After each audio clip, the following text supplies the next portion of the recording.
So this is the NHPower collaboration. All the people listed on the bottom have contributed one way or another to what we do, advising us and helping us and doing all the rest of it. The bulk of those are commercial organizations. NHPower isn't meant to be commercial, but we have to rely on the good services of people who have a job and a salary. So we're as even-handed as we can be. But if you do go and pick one of the people there, Cadent or GT Energy or anybody, and ask for advice, just be aware who you're talking to and accept the advice appropriately. Now today, the roadshow, we had roadshows around the nation, and those were pretty well attended. And we saw a lot of people face to face, which is obviously much better in various things. That was good. But a number of you didn't make it. The other thing is that the procurement for the geothermal is about to start. And I've said to people, look, if you're going to say to your board, I want to join a procurement for a geothermal project that could cost £20 million or something like that, then you better have some financial standing for your assertion. So that's why I point to people to the road shows, because we do a financial model in it. And that's one of the objectives of today. That said, we have been struggling because the number of people who attend the roadshow, about half of them were from sites where geothermal wasn't possible because they weren't on the BGS database, or the sites are too small to justify 20 million quid set of wells down to an aquifer, because the geothermal well is a deep drill into an aquifer and you get water and you circulate it.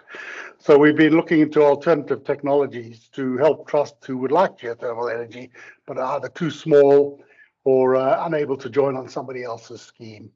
And the scheme we've come up with that looks a good exemplar of that is the Carafi scheme, which I'm going to show you a little video as we go along from them, explaining how it works. I'll apologize now, it's a little bit salesy, but I got most of it edited out, but not all of it.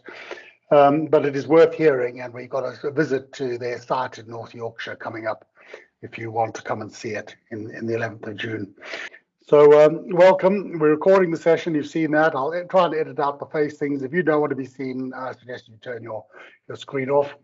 And what I'd like to do now, and it might be slightly tricky, is I'm going to ask you one by one, if you wouldn't mind, to very briefly, we got a fair number of people on here. We've got 20 plus people on.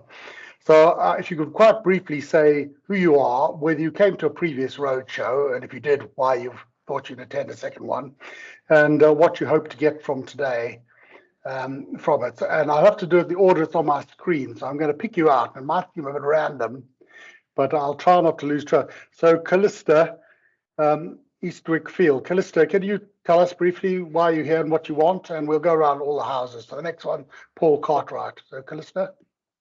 Hi everyone, I'm from LCMB. I'm attending this on behalf of my client, who is Becky Jones from Mid and South Essex, and I'll be reporting back to her. So I am just collecting some data so I can report back to her. Okay, what if they do want to proceed with it, we're going to need them to fill in a questionnaire about the sites. It's fairly short, and send us that information, and then we'll churn out the model. Those of you who haven't had a previous model won't have got one for today, because the Carafi model is still going through being checked, and we just weren't able to get through that and processing everybody for today's call. So those of you who do fill in the questionnaire or have filled in the questionnaire will get the model that's been through checking as quickly as we can. Hopefully sometime next week we'll get them to you so you can see where we are. Paul, you're next on the list. Paul Cartwright. Thanks. Yes. No, I'm Paul Cartwright. I'm the Deputy Director of Estates and Facilities at Moorfields in the middle of central London. So I'm not expecting anything to happen with me. We've also got our new build underway at the moment, where we've managed to secure ground source heat pump technology. But no, I'm here really for personal and knowledge gathering. Okay, doke. Well, the Carafi technology, if you could find a space to drill for a while, might work for you in London. So it is an option for some London hospitals. There's also hydrogen coming, and I'll show you a bit about the hydrogen, Paul. So you might not be totally on your own, but London is difficult. See. We got Wayne Carr. You might be surprised, Wayne, if you've come along since I said what we're doing. But if you'd introduce yourself and just say what you hope to get from today briefly, and then we'll get on to the other 20-odd people. Yeah, apologies for the delay, everybody. Wayne Carr, Director of Estates and Facilities for South Tyneside and Sunderland in the northeast. Yeah, just looking at what we can do around this emerging technology, all of those things, and make sure we get the right solution for the hospitals that we've got. We've got a couple of hospitals in the patch and working locally. There's a couple of ideas out there what's happening. So yeah, want to make sure that we get the right solution. Okay, thanks, Wayne. There are a number of people on the call who are important people who have great pressure on their time. I'm sure we've all got pressure on our time. So today's roadshow is billed for 3 hours. I will try and shorten it briefly because we haven't got the final model with the Seraphy on it. But otherwise, thank you for coming because I appreciate that it's difficult to do. I think I've done Paul. Sorry, Phil Davies. Davis, Head of Estates and Facilities at Robert Jones Nagensund Orthopaedic Hospital. General main interest is in the spreadsheet. Tried to attend a previous one, but I had sound issues, so really revisiting the spreadsheet and the mechanisms behind that to enable us to prioritise investment opportunities for net zero. Well, that's brilliant. Did you or one of your team fill in the questionnaire, Phil? It may have been myself, yeah. Okay, well, thank you for doing it, and I apologise you haven't got the model before the show, which is what we would have preferred to do, but because we're trying to get the Seraphy in based on the feedback from the previous ones, and it's all been a while, we haven't got it out. We will get it to you. If you find it today's stuff isn't good enough for you to be able to manipulate it, then you or your team can come to one of the master classes, which is much shorter, and we'll go through the mechanics where you can use your actual model. So I do apologise you haven't got your model. No, sorry, we have got the model. Yeah. It's just a case of attending this to determine how it works. Okay. Oh, brilliant. Yep. Okay, well, you might get what you want then. Okay. Yep. Kevin Deasy. Darren's Valley Hospital, really just gathering information. I've been on holiday, so I've missed all the questionnaires. So I'm just going to start filling that in, but it's gathering information, really. Okay. Yes. Hopefully we'll cover that and get there. Simon, do you want to introduce yourself? And you've got a special role on the committee. Do you want to say? Yeah. Hi everyone. Simon Dennis. I'm head of commercial at Salisbury NHS Trust. We provide the procurement service for CEF on renewables, for Carbon Energy Fund on renewables, and therefore, with one arm up my back, Clive very kindly asked me to volunteer for this, which we're more than happy to do. Paul, I'll have a separate chat with you. I might have something that Moorfields is perfectly placed for, because you're over the deepest part of the northern line and there's a lot of heat they want to extract. So we'll have a separate conversation. But yeah, so we look across, so we procured the Wolverhampton solar farm and the first 5 geothermal sites. We also won ourselves, so we're one of the first geothermal sites in the country, which is going reasonably well at Salisbury at the moment, and that will be quite an interesting test case for the rest of the NHS. But we're here to support on the procurement bit and to take that headache away from you all, or reduce it, if not eliminate completely. I don't want to set too high an expectation. There'll be plenty of headaches.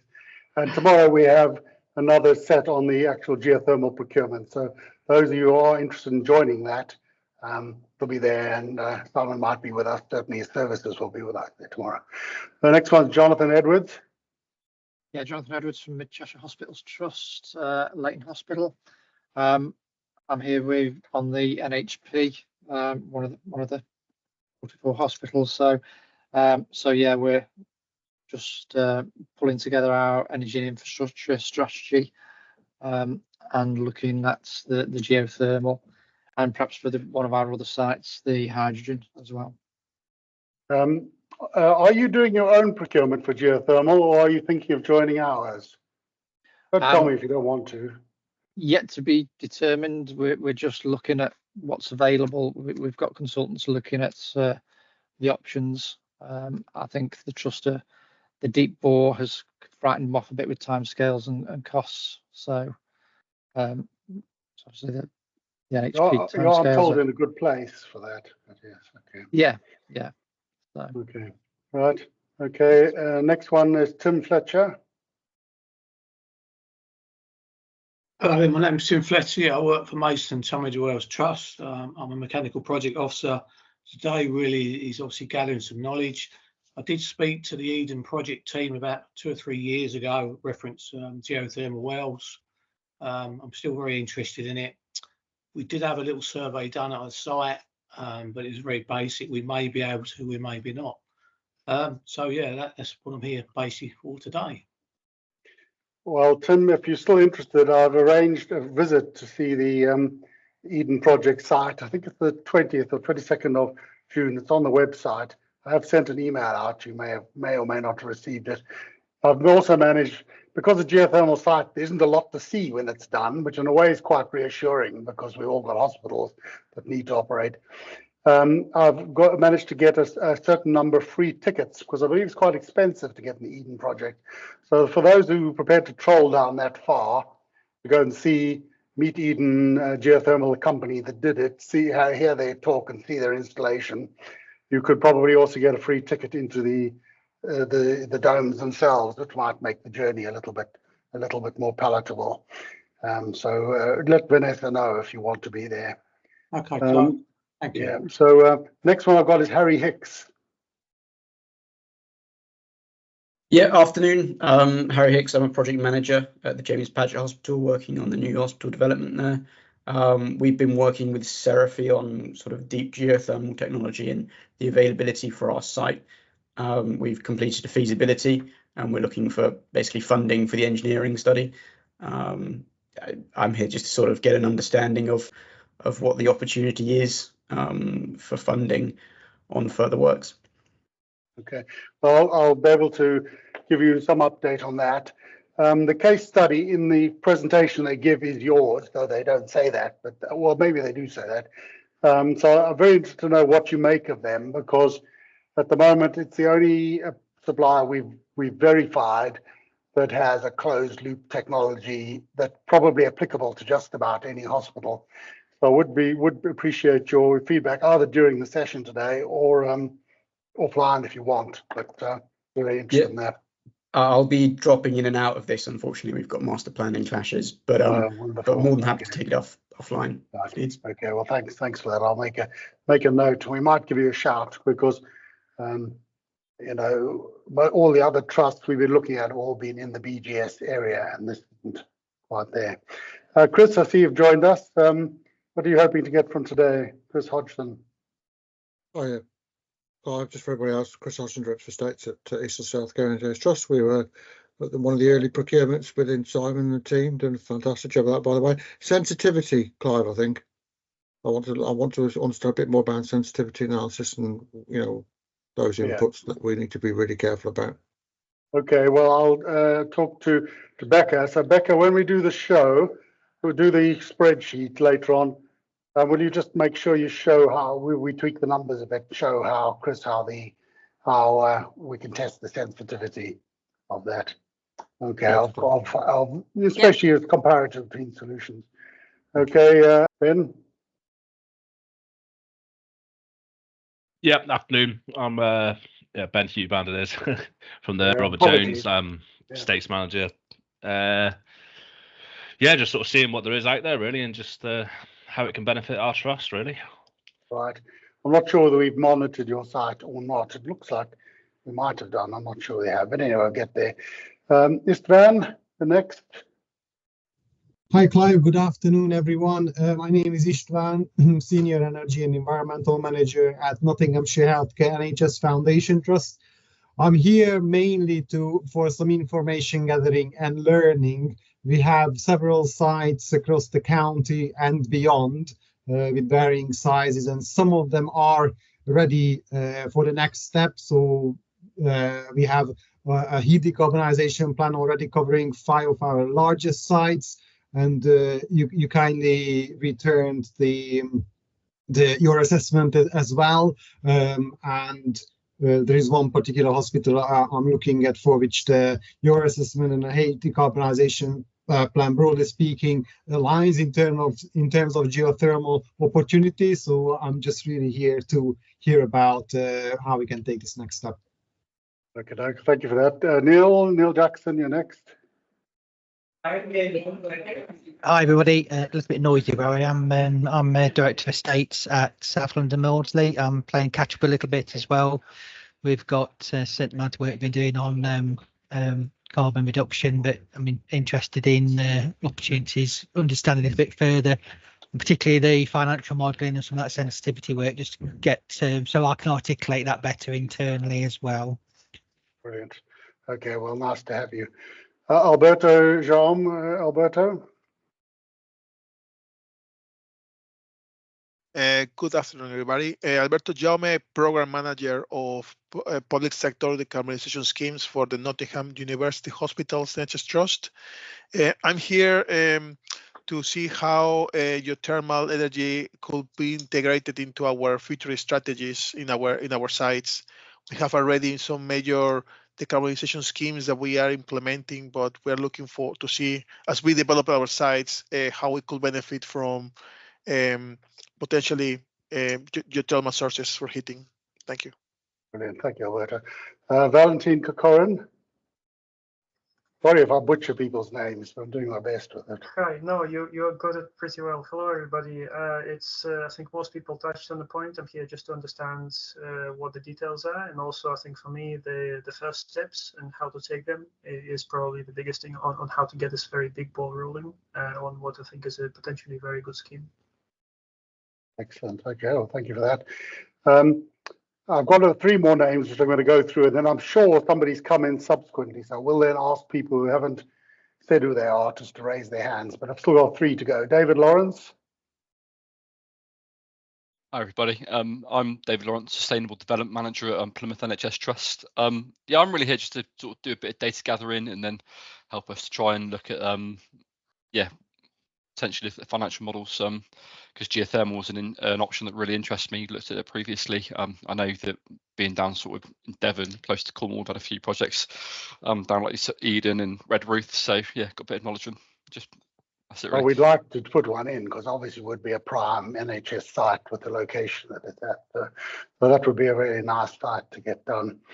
Okay, Lynn Walker. Yeah, good afternoon, everyone. Lynn Walker, Head of Sustainability at Nottinghamshire Healthcare, so I work with this one. We'll echo what he said earlier, just to find out a bit more information and relevance for some of our projects. Oh, I hope we do that. We'll see. Mark Page. Oh, he's just vanished. Is Mark still there, or have we lost him? Yeah, I'm here. Good afternoon, everybody. Thank you. I'm the Strategic Head of Estates for Norfolk Community Health, and the reason I'm here is because I'm looking at future energy resilience and what energy we're using to support a community estate development program. We have been on one of the regional roadshows so far, and I'm here sort of to focus on geothermal, whether it's a possibility for any or some of our estate. Okay, well, to anybody who's done a roadshow, I hope today won't be a waste of your time. There is definitely some repetition, but there's more emphasis on the geothermal this time, given the immediacy of that procurement. Paul, Isle of Wight, you've got your hand up. Yeah. Introduce yourself. Hello, Clive. My name is, sorry for the background, the noise in the background. My name is Paul Ofemenu, coming from the Isle of Wight. Actually, I was at the first roadshow in Taunton. Yeah. And our model says that our site is not on the British Geological Database. And so you mentioned that there will be a presentation today by, is it Serafi also? Yes. Something that might, be relevant to our course. So that's why I'm here. Brilliant. Okay, well, I hope it will be, because the idea is that with a normal deep geothermal, it's quite a big process, and it takes 4 years, and there's a lot of permitting and stuff. And it's a brilliant thing if you're lucky enough to have it. But for smaller sites like yours is, because yours is already an efficient hospital, or for sites that are not in the area, then the Serafi technology might hold the way forward for you. And it doesn't have to be Serafi you do it, but Serafi are the one pushing it, so it's the one we use as an example. So, is there anybody else that who's on the call who hasn't had a chance to introduce themselves? Louise Stewart. Hi, good afternoon. Louise Stewart, Sustainability Manager at Medway Foundation Trust. We've received our model and I've been on previous roadshows, but I do find these really useful. Just here for some learning and understanding, really. Brilliant. Okay. There will also be, in a while, there's going to be another one we call a masterclass, which is a shorter one, which is much more direct questioning of Becca if you want it. So just keep an eye out for that if we don't satisfy your needs today. Francisca Silcox. Morning, or sorry, afternoon, everybody. I'm Fran, Head of Sustainability at Sandwell and West Bohm NHS. We've been successful in getting phase 3B PSDF funding, and one of those technologies we're going to be putting in is heat pumps. So just interested to hear more about geothermal. Yeah. Okay, well, we'll cover that quite well, but Chris Hodgson, who was on the call before, would like you was successful and got quite a lot of money, and he's now doing a geothermal add-on, which he did a question and answer session on a few days ago. So if you missed that, you could always give him a shout, and I'm sure he'd tell you how it works and so on. Andrew Martin. Hi, good afternoon. Andrew Martin, Royal Bournemouth Hospital, Poole Hospital, CSSD Alderney and Christchurch Hospital, all part of UHD, University Hospitals Dorset. I'm sort of energy, infrastructure and all sorts of stuff. Here really we're looking at Bournemouth in particular, but at the moment we've got a demand from a on-site incinerator that supplies us last year was 7,300 plus megawatt hours of LPHW. Poole Hospital is a slightly different animal. It's presently within a EPC with Centrica, but its CHP delivered it about 4.8 megawatt hour, sorry, 4,800 megawatt hours of LPHW to its heating system. But we're just looking at the local incinerator. It's got a limited life. We're looking at about how we replace it, or if it were to go, how do we supplant it rather than using our boilers. Brilliant. Okay, well, I hope we help you with that. Thank you. And there. So okay, well, thank you all for introducing yourself. I hope you feel that was useful and not a waste of your time, but it certainly helps us to try and target what we say, and it probably pricks other people's ears, so they know there are questions. They would have similar questions and thoughts, I'm sure. So so it says you have a costed model. Well, some of you have a costed model and some of you don't. If you either haven't filled in the questionnaire or you've only filled it in the last few days, then you're in the queue for the new model with a therapy option to it. If you've already got a model and hasn't got the therapy option in, and that looks like it might be useful to you, then we will update it for you if you just give us a nudge. So the idea, hopefully, is by the end of this, you'll be able to use the model, know what can be changed, what the limitations are, and so that you can knock it about. And it should also give you the optimum route for net zero for your site, and give you two in terms that you can use for some kind of strategic outline case or the like. We will look at funding, and I will talk a little bit of funding, and I'm going to set up a funding option for that. The funding's been developed by one of our steering committee members. The Carbon Energy Fund finance team have looked at it, so it will be like anything else. They obviously have certain of their own slant to it, but I'm going to set that up, and you'll be able to hear them discuss what they've been able to do with getting funding that's suitable for any projects that we want to use, plus any projects, I guess, that they want to use too. Procurement, we're a little bit further than thinking about it, so I'll cover that. And we probably can help a little bit with getting senior buy-in where we need it. And if you're interested in the geothermal procurement, there's a session tomorrow. It's not 3 hours like this, to be pleased to know. It's the best part of an hour. And then there's a repeat of it on the 19th of June. And then the 20th of June is the trip to the Eden project. So it's a busy week that week in June. And the week before that, the 11th, I think it is the trip to the Carafee unit that's up in North Yorkshire. So the North Yorkshire sites, Teesside sites, Hull, Leeds, all that kind of area, it's probably not too hard for you to get there. For the rest of us, depends how enthusiastic you are. As with any geothermal, not a lot to see, but in a way, that's a good thing. Okay, so we started this with way back more than a year with trying to help people with their decarbonisation plans. We're now into meeting objective 2 of the group, which is helping Trust implement their 2032 targets. So the first objective is all about spreading information, which we'll continue to do. But now we're starting on objective 2, which is to try and actually help people get there. So we're looking to extend the program into smaller sites, and that's where Seraphi is boiled to the top as part of that. We've I've had a visit to a hydrogen from natural gas plant that Centrica pilot site they've got set up near what's it? Beyond Sheffield, east of Sheffield. I could set up a visit there if people want to see it, because it's a piece of kit you could dump on your site, connect up to the gas, and out comes hydrogen.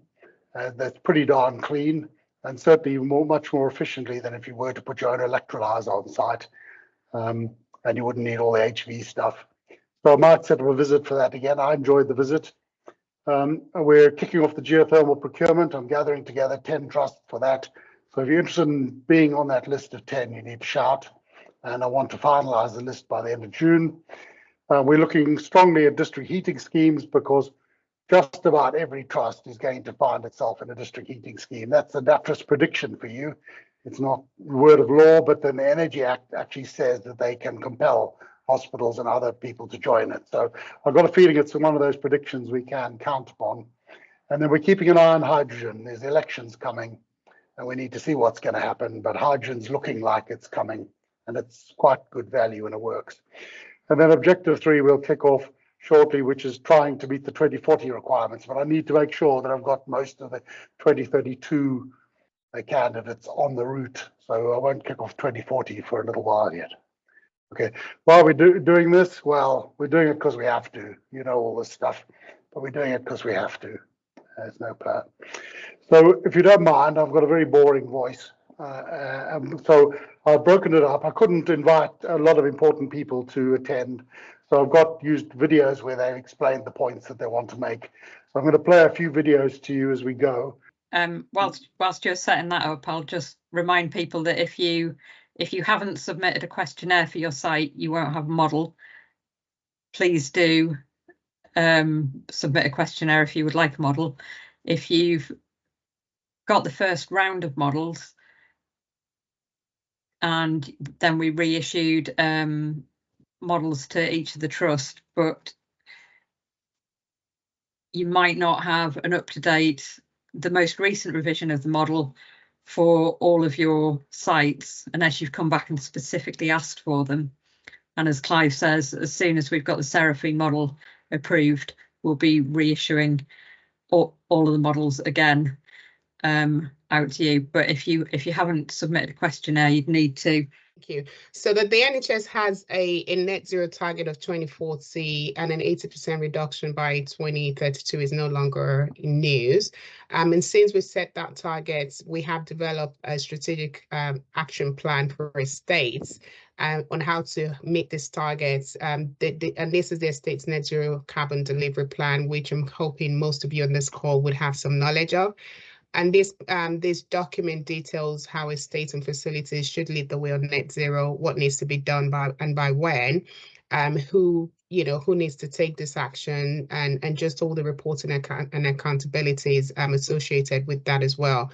Beyond that, we've also focused on what we consider to be the pillars of estate decarbonization, which includes reduction of our energy demand, as well as preparing for low carbon heating, most of which we know that electrification will play a role in supporting that. And by so doing, thinking about that increased electricity demand and the need for improving our resilience through both on-site and off-site generation, and definitely what role our supply chain will play in this as well. So this is just an all-encompassing view, and some aspects of this are more developed than others. However, we're continuing activities to ensure that there is progress against all the actions and identify what levers we need to support the delivery of the plan and the aforementioned pillars of decarbonization. And one of those activities is what we're doing today, which is really focusing on the decarbonization of our heats. Next slide, please.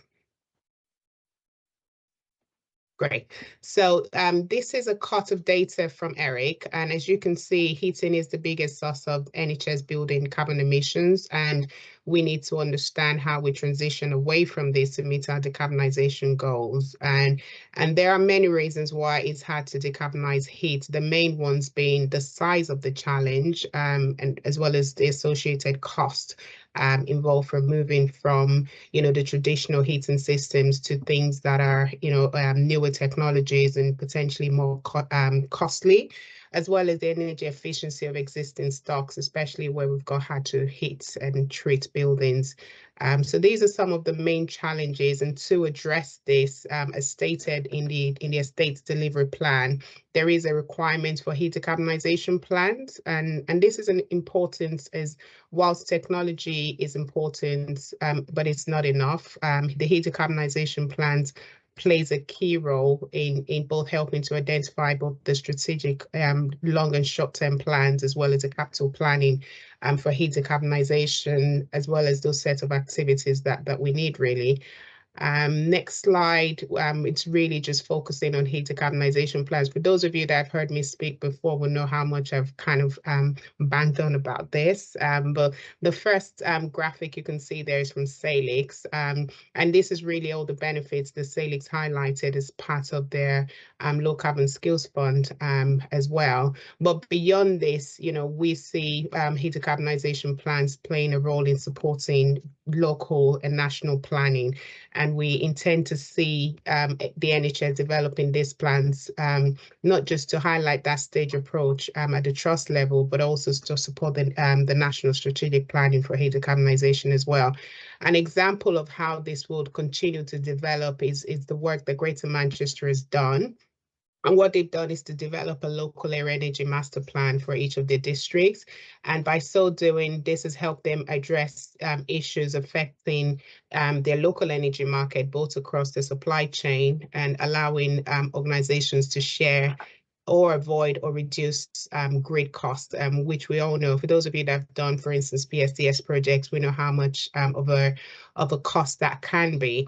So these plans will play a role nationally as well in influencing funding instruments as part of the heat and building strategy as well. And in the NHS, we continue to see it, as I mentioned, playing a key role in understanding progress towards delivery of our net zero targets, where strong advocacy and support is required, and where and how delivery vehicles can be supported. And I think lastly, what they will do is play that key role to signal technology development and market innovation, some of which we're beginning to see, for instance, with the development of the high temperature heat pumps technology themselves as well.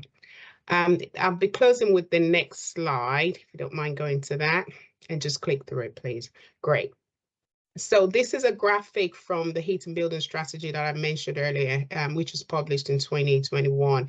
It sets out the vision for what a net zero building for the future looks like. And this view mirrors the first slide, where I introduced what we consider to be the pillars of estates decarbonization. Clearly what it does is recognizes low carbon heat as a key component of that net zero building of the future, and highlights the key technologies that will play a role, some of which we will discuss today. And we know that some of those technologies, e.g. heat pumps and heat networks, already play a role today. And we already know which type of buildings this technology are most likely to be effective in. However, over the next few years, a diverse mix of technologies will support the existing ones and play a key role. So those are what we'll be introducing today. So I'm hoping that by the end of this webinar and workshop series, including the AHIM events, which we'll talk about later, the Trust have a greater understanding of their own decarbonization technologies and their program for your sites as well. And that's my time. Okay, so we'll start getting towards the nitty-gritty of this thing, the model. I'm going to talk about the basic elements of the model in sort of bulk terms for starters, and then we'll address the 4 technologies as we go through them. So the model comes, if you haven't got one, it comes in the form of a spreadsheet. The spreadsheet is password protected, mainly to stop people tinkering with them before we see them. I'm going to jump back umpteen slides and show you the password so that you can write it down. So in the yellow at the starter side was the password hidden in the yellow text, the NHPower at 2024. So we password protected the thing as really to stop people tinkering, but because we had that happen in some of the early shows. But if you struggle with the password or access or anything, just give us a shout and we'll do that for you. So the spread, it comes as a spreadsheet with a few tabs on it. This is the start of it, a little extract of the start of it with the NHPower and the little yellow boxes which select the bulk model you're choosing. So you can choose by clicking on this where it says selecting yellow, you can choose whether it's geothermal or hydrogen or the rest of it. The first one selects whether you use energy demand reduction, because the route, as Mary just explained to us, is to reduce the demand first and then look for a more green source of heat. So we've built into the model, based on your questionnaire, some demand side measures, and we've made provision for you to add more that you know about that we didn't have for a generalized model that you can put in there. So you can turn those on or off and see what effect they have. And then you can, the next box down where it says geothermal heat, you can choose which model you're looking for, in this case, geothermal heat. And then we have an extra box to include solar PV. Why is it special? Well, just because it's not directly heat carbon related in most cases, but it does help you mitigate some of the electrical costs if you've gone an electrical route. So we've made a route for doing that.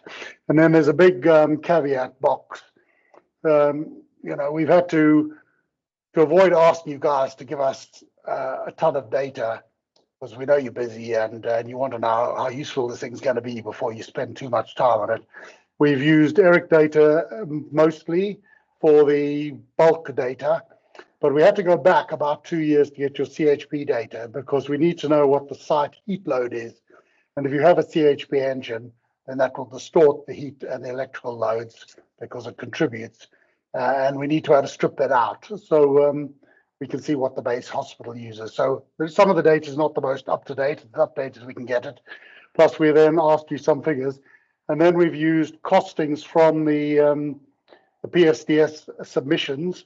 So we've got access to the bulk of the NHS SALIC submissions and what the costs were put in for various claims. We've used that database to help us get up-to-date costs of what things cost, and we put that in, and we've done it a bit proportionately. So we may not account you need exactly 3 units of this size, but we've looked at a quote and we've said you fit between this hospital and that hospital, so we think it's this much. So it's definitely SOC level information, and there are people like Becca, for that matter, people who will help you get this more refined. But for the bulk of the NHS and to get us started, we put it into a model.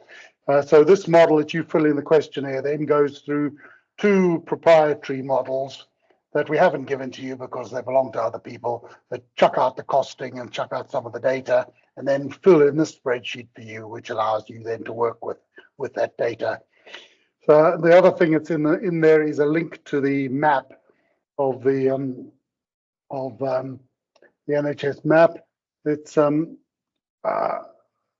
that is available. That link, if you click on it, will take you to quite an interactive map. The one that I show you on the PowerPoint screen isn't interactive, but I possibly can make it interactive for you if I just share my screen rather than the presentation. So here is the map, he says, drum roll. And we plotted all the 209 biggest hospitals on here. Why? Anybody using more than 10 million units is plotted on this map geographically. And then it is possible to find out some things about the site. So we put the geothermal zones in. We've put potential hydrogen sites in there, potential geothermal sites in there. And you can play with it. Your heat network pilot city, they're the pilot cities in the Energy Act, where they're going to do DE schemes first. Those are all there. Hydrogen hubs, where it's planned to come from, as we understand them at the moment, is on there. We have sites who we call unallocated technology sites. Those could be called our problem sites, because we had one talk up earlier, Moorfield, for instance. If you're in a difficult environment like London is, or you're away from the geothermal zones like London is, and if you're hard to get your hydrogen in the first wave like London is, then you're a problem child. And we've called you an unallocated technology site. So you're probably looking at heat pumps, or you're going to wait a bit longer till the hydrogen comes, and it is coming, or you need to consider things like the Seraphy. So we've got everything mapped. You've got a link to the map, and you can just see how it fits in, and you can help us improve it too, if you'd like to do that. So that's the map, and you've got the link to that, and you've got a bit of an extract from it. And then you've got a graph, which is dynamic, i.e. it changes when you change choices on the model. And when we set it, initially the blue line, which you see comes down and steps down and so on, will actually run normally across the top gray line, because that's the default mode when nothing is selected as an option. In this case, we've selected both demand side and energy measures, which are the first pink in the graph. And then we've gone for I think a geothermal scheme on this one, which makes the huge benefit in carbon. And then you see how the scheme relies then on electrification of the grid to get the last bit of carbon out. So that's typical, but it's a nice model for just capturing the impact of different schemes on it. The spreadsheet, being a spreadsheet full of numbers, the outputs from it are in several blocks. The first block is where you are now. So if it says where it says existing energy cost, do nothing, base cost, it's put the demand that we've got from Eric. We've corrected for the CHP data, which might be a little out of date. We've worked out how many tons of CO2 you're producing, the electricity cost based upon a cost that's in the spreadsheet, which you can change to suit yourself, but we've chosen one that's a good starting point. Same for heat and O&M costs we've taken from either from your database, or in the case where we implement changes, from costs we know are associated with making those changes. And then we've escalated that to 2028, just to the whole model goes on until 2040 and sometimes beyond. So I've escalated to 2028. I haven't escalated to 2032 because it would be all right to say you're not going to do anything between now and 2028. I hope you are, but you might not. It takes time to do things. But by 2032, you've got to have done something. Otherwise, you've got to be happy to breach the statutory limits, but you've got to have done something. So we haven't filled that in because you would have done something. So the box below it says, well, what if you do the bare minimum to get you there? And the bare minimum we've taken as being a heat pump solution. But we haven't, for instance, de-steamed you or anything like that. We've gone for the cheapest, nastiest heat pump solution we can dream up, and to see what that would mean for you in terms of capital investment and the cost of energy. If you look at the bottom line of the first box, you see total equivalent heat price. If for this particular trust, and I can't remember which trust it is, the existing price based on the numbers we put in there was 9.12 pence per kilowatt hour for heat, escalated to 10.06 in 2028. So we're just allowing for a predicted RPI. But if you look at the heat pump model, it's gone to 16.25 pence. So that's, ignoring the inflation between 2028 and 2032, which might be half a pence or so, it's put 5 and a bit pence onto your price, added 50% to your energy bill. So it's a very painful way of getting to net zero, and it might be the only way you've got, or maybe in today we'll identify something better to you. So that's the basic model, and then we've then gone further and put what I've called the proposed energy scheme, which is whatever you've chosen, geothermal or whatever, and it's done firstly with demand reduction at the top. You've got the energy data, you've got demand side reduction savings through putting the demand measures in. There's a space for SALEX funding if you're lucky enough to get some. and it looks to produce your costs. And this is what you'll get out of playing with the model. And you can see if you do the demand side measures, revised equivalent heat price, 9.75 pence, you recognize 10.76 because you would have done something by 2028, and 11.88 pence if you've done that by 2032. So if you've done the demand side measures and you did nothing else, it would have added about 2 pence, 1 point something pence onto your energy price. So you've got to pay back. We've worked on the assumption that you've got to pay back the investment you make. If you haven't got to pay it back, then just use the Salix grant tab to put the amount of free money you've got in there, and that will then net that off from the scheme.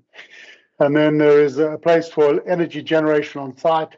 There's electricity, if there is electricity. The hydrogen options include CHP and so on. And then we've got energy savings through whatever we do. And in this case, I think it's geothermal, and you'll see the energy price goes to 13 pence. But this is the point of having your own model, as you can see what it does for you. But the most important number in a way is the one at the very bottom there that you haven't noticed, or might not have noticed. It says NPV 30 years, and it's 2.995 million. So if this were your scheme, and this was your geothermal option, we've done a net present value of all the costs, all the savings minus all the costs over the 30 years. And that comes to £3 million. You will save, if you were this trust, you'd save £3 million over the 30 years, and you'd have all the carbon benefits. So this would be a relatively easy sell to your finance department, provided you weren't asking them for the millions of capital. And that's why somebody asked about the funding when we started today's talk. Okay, but if you don't put grant money in here, then we include the funding costs. So this 3 million includes a predicted cost of funding of the scheme, and I think no grants, because I think we've got grants turned off in this option that is cut and paste from. But that's why you want the live model, because you can play with all those things.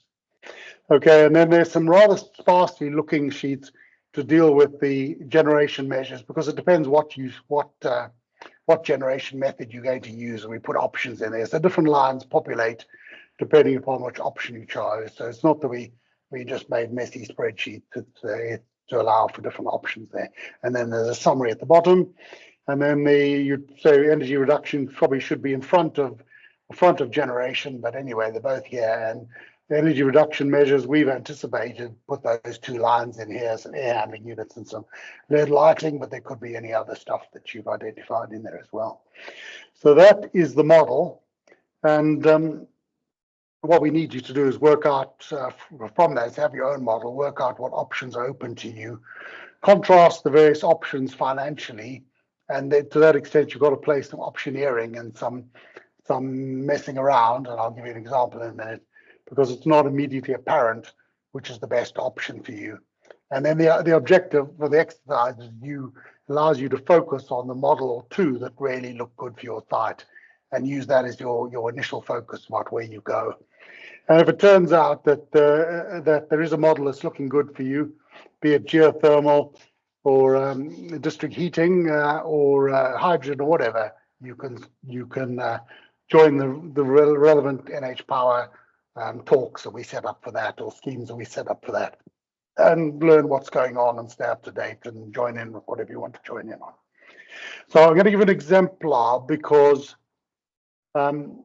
sometimes people struggle. So this rather ugly slide is 2 options chosen for a particular trust. I forget which one it was, and I chose them, and I just looked at contrasted their 2 models here. So this site, if you look at the yellow boxes where you choose what's going on, I've said include demand side measures funded by the trust. They don't have to be funded by the trust, but we've called them that. There's a way of making things externally funded if you want them. But we said include those things. And then the option number 1, we're going to choose geothermal heat on the left. On the right, we're choosing hydrogen boilers with CHP. And then I've said include solar PV in both of them. And then I've given you the energy table from the trust. You can see what they like. This trust uses 7 million units of electricity, 15 of heat, and with the resultant stuff below it. And then you can see what the 2 graphs do. So the the the model does assume you get on with things as quickly as you can, and to some degree that's realistic, and some degrees that isn't. So if you look at the left-hand one, it shows you doing demand-side measures over a period of a couple of years, because that's what it would take to do it. And you can see that little blue line comes down as a kink in it. That's the demand-side measures kicking in. In the case of the hydrogen scheme, this would apply from the day that they can turn the hydrogen on for you. So at the moment it shows the hydrogen impacting straight away in 2025. I'm afraid that's unrealistic. There's probably nobody on this call who's going to be offered certainly hydrogen made from gas. So you may get hydrogen made from electrolyzer quicker, but you won't get anything made from gas before about 2030, 2028. You'll hear from the HyNet team shortly, maybe a possibility. So whichever year that kicks in, if you were to switch to the hydrogen, then you would get the graph that you see on the right. And if you look at the bottom line there, the net present value for the geothermal is minus 12 million. That's even 13 million. That's not a nice figure. The NPV for the hydrogen is plus 21 million units. Now you need two caveats for that. Firstly, if you look at the geothermal, you say, well, minus 12 million, minus 13 million, never going to sell that to finance, so scrub that option off. But if you go back and look at the data for the site uses 15 million units of heat a year. Well, the kind of deep geothermal we're looking at would typically deliver 25 million units of heat a year. So if you were able to sell that 10 million units or use it elsewhere for another site, for instance, or sell it to the council or whatever, and you had a home for that 10 million units, then that minus 12 million will improve enormously. So don't be put off at first sight. Then look at the hydrogen, and you say, well, hydrogen's plus 21 million. Who could possibly beat that? Well, firstly, we've done it only over 15 years because we tend to make things the age of the lifetime of the technology. At the moment, the hydrogen price model looks for guaranteeing the hydrogen price for about 15 years. Thereafter, you're in a new world, and hydrogen pricing may be different. And what the hydrogen model says is that they will equate the price of hydrogen to that of gas. And when we did this model, we assumed that we'd get the CCL benefit. I am now beginning to think that those might be weasel words, and that they're going to quietly absorb the CCL into the gas price and then equalize it. So effectively, we won't get the CCL benefit. So the 21 million won't be 21 million. It'll be somewhere in the teens of millions. Okay, and then every model's got 4 options. So the third option's on the left here, and the fourth option's on the right. So the option on the left is connecting to a third-party district heating scheme. It includes the demand-side measures we had before. It includes the solar PV we had before. It's the same trust, so the energy data is all the same. But we've assumed they can connect to a third-party district heating scheme that is green or green enough. And we've put a typical one in there. And you can see it has an immediate effect. Now, obviously, if you can only do that connection in 2028 or 2030, then that graph, that plummeting will occur then, not now. But you can see what it is, and then it relies on the greening of the system to take the rest of the site to net zero. I haven't mentioned the red line, which is the target to net zero, which has a bit of an inflection point in it at 2032 due to the vagaries of the system. But there it is. And the DE scheme, if it was available to you, we've done 15 years on the basis that would probably be the time you signed up for. It might be possible to do longer than that, but that's got an NPV of 3 million. So that's not, you make a profit on that. The last option is heat pump option, but doing it not the cheap and nasty way. It's doing it taking into account whether you need to de-steam or do some modifications to your site. So it looks to retain the site in much the existing configuration as we can, and put in a good solid heat pump solution of the sort that we're largely seeing in the successful Salix bids. And you can see, because of the need to green the electricity to green, you can see the blue line doesn't come down so far, and then eventually tracks from 2032-ish, it starts to track the remaining site load. In other words, it catches up to where you would have been had you done the do minimum scheme at that point. So it does show it all works. So that's how you use the model. Obviously, it's your model, and you contrast them, and you ask us questions, and you do whatever else you need to do, but it helps you get to where you need to be. Now, I've spoken quite a long time. We're going to do geothermal next. We've got a few videos for that, including the Seraphy one now. So I've got 3 short videos, 3 different speakers on that one there, and then we'll do that model. And when we've done that, then I'll probably ask whether you guys want to take 5 minutes or something like that, just to stretch your legs or whatever. So we'll see how we go with that. But that's what the model is for. That's what you're expected to do with it. Okay, so I'm going to get Corinna, who's a director at British Geological Survey, to give you an introduction to it now. It's a short one. It takes a couple of minutes. We ran all the 209 sites through the British Geological Survey database and contributed to a paper, which I've copied to all of you.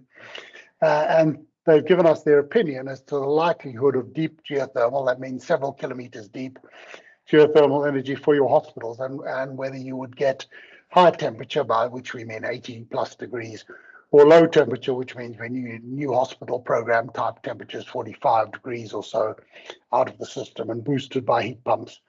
And depending upon what that model has said for you, we've costed it appropriately. But I've got her introducing it to you, but she does not consider the sites that haven't got aquifers. So the model at the moment marks your option as whether you be on the BGS system or not. And if you're not, you either can't do geothermal or you need to look at the Carafee type system. Corinna Avesa. I'm the Policy Director at the British Geological Survey. And we've been looking at the opportunities for geothermal for the NHS. And I'll give you a brief overview of what I'm going to be talking about. Next slide, please. So geothermal energy we define as the energy stored in the form of heat beneath the surface of the Earth. It comes from different sources, mainly from the radioactive decay of some elements that are stored in the crust. And as such, the resource is sort of renewing itself all the time and cannot run out per se. Next slide, please. The energy can be, the energy is stored sort of at different depths. And so there's different systems you can use to get it out, sort of exploit it. And the graph on the right just shows you from the left to right sort of systems that extract geothermal energy from different depths. So on the left is sort of technologies that use ground source heat pumps, sort of for individual houses or small demand settlement. And then on the right hand side, the three points on the right are sort of what we consider deep geothermal energy, and that's what we've been looking at in this study. Where is there potential for the NHS to use deeper sources?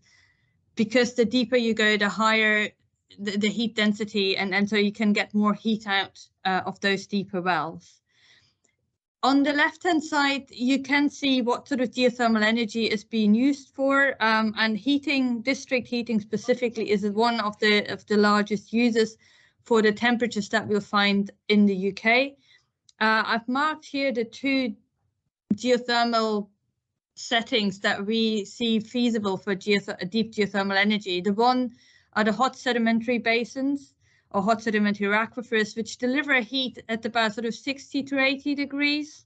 And then we also have radiothermal granites in the UK.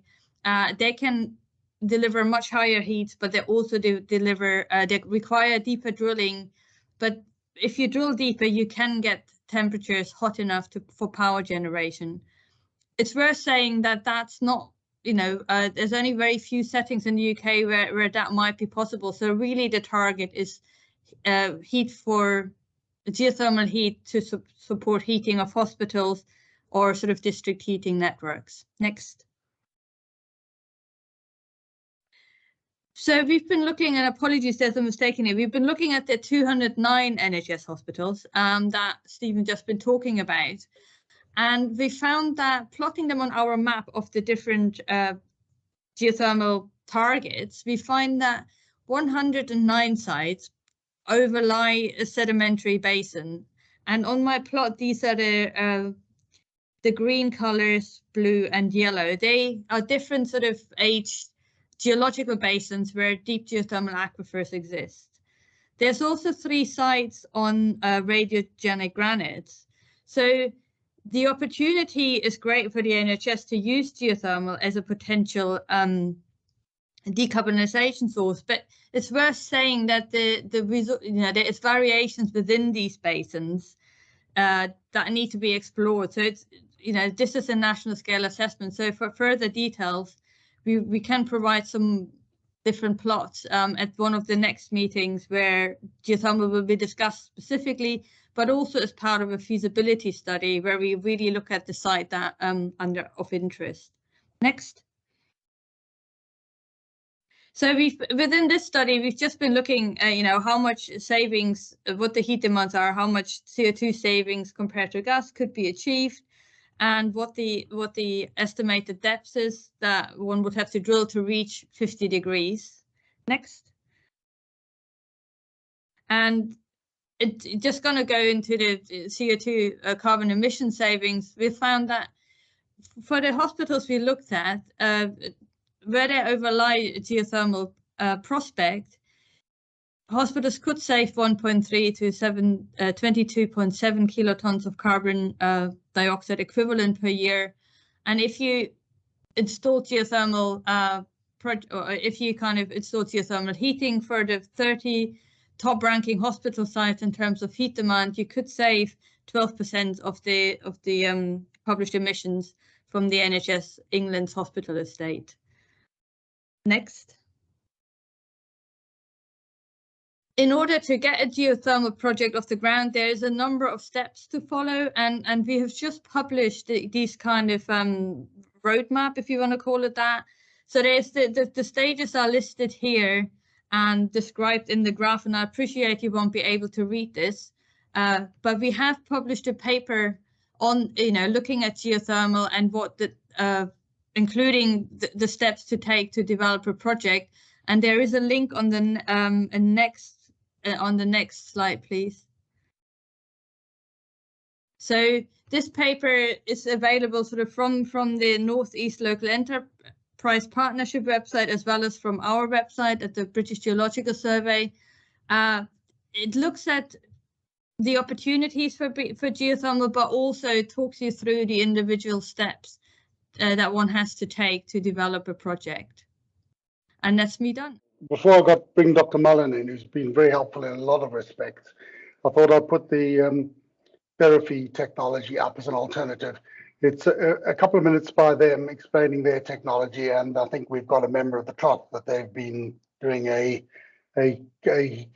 feasibility for, so you can see a little bit of that as well.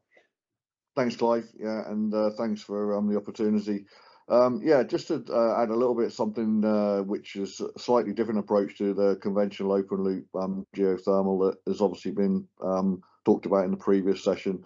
So our approach is very much what we call a closed loop system, meaning it is totally closed. We don't go into a formation.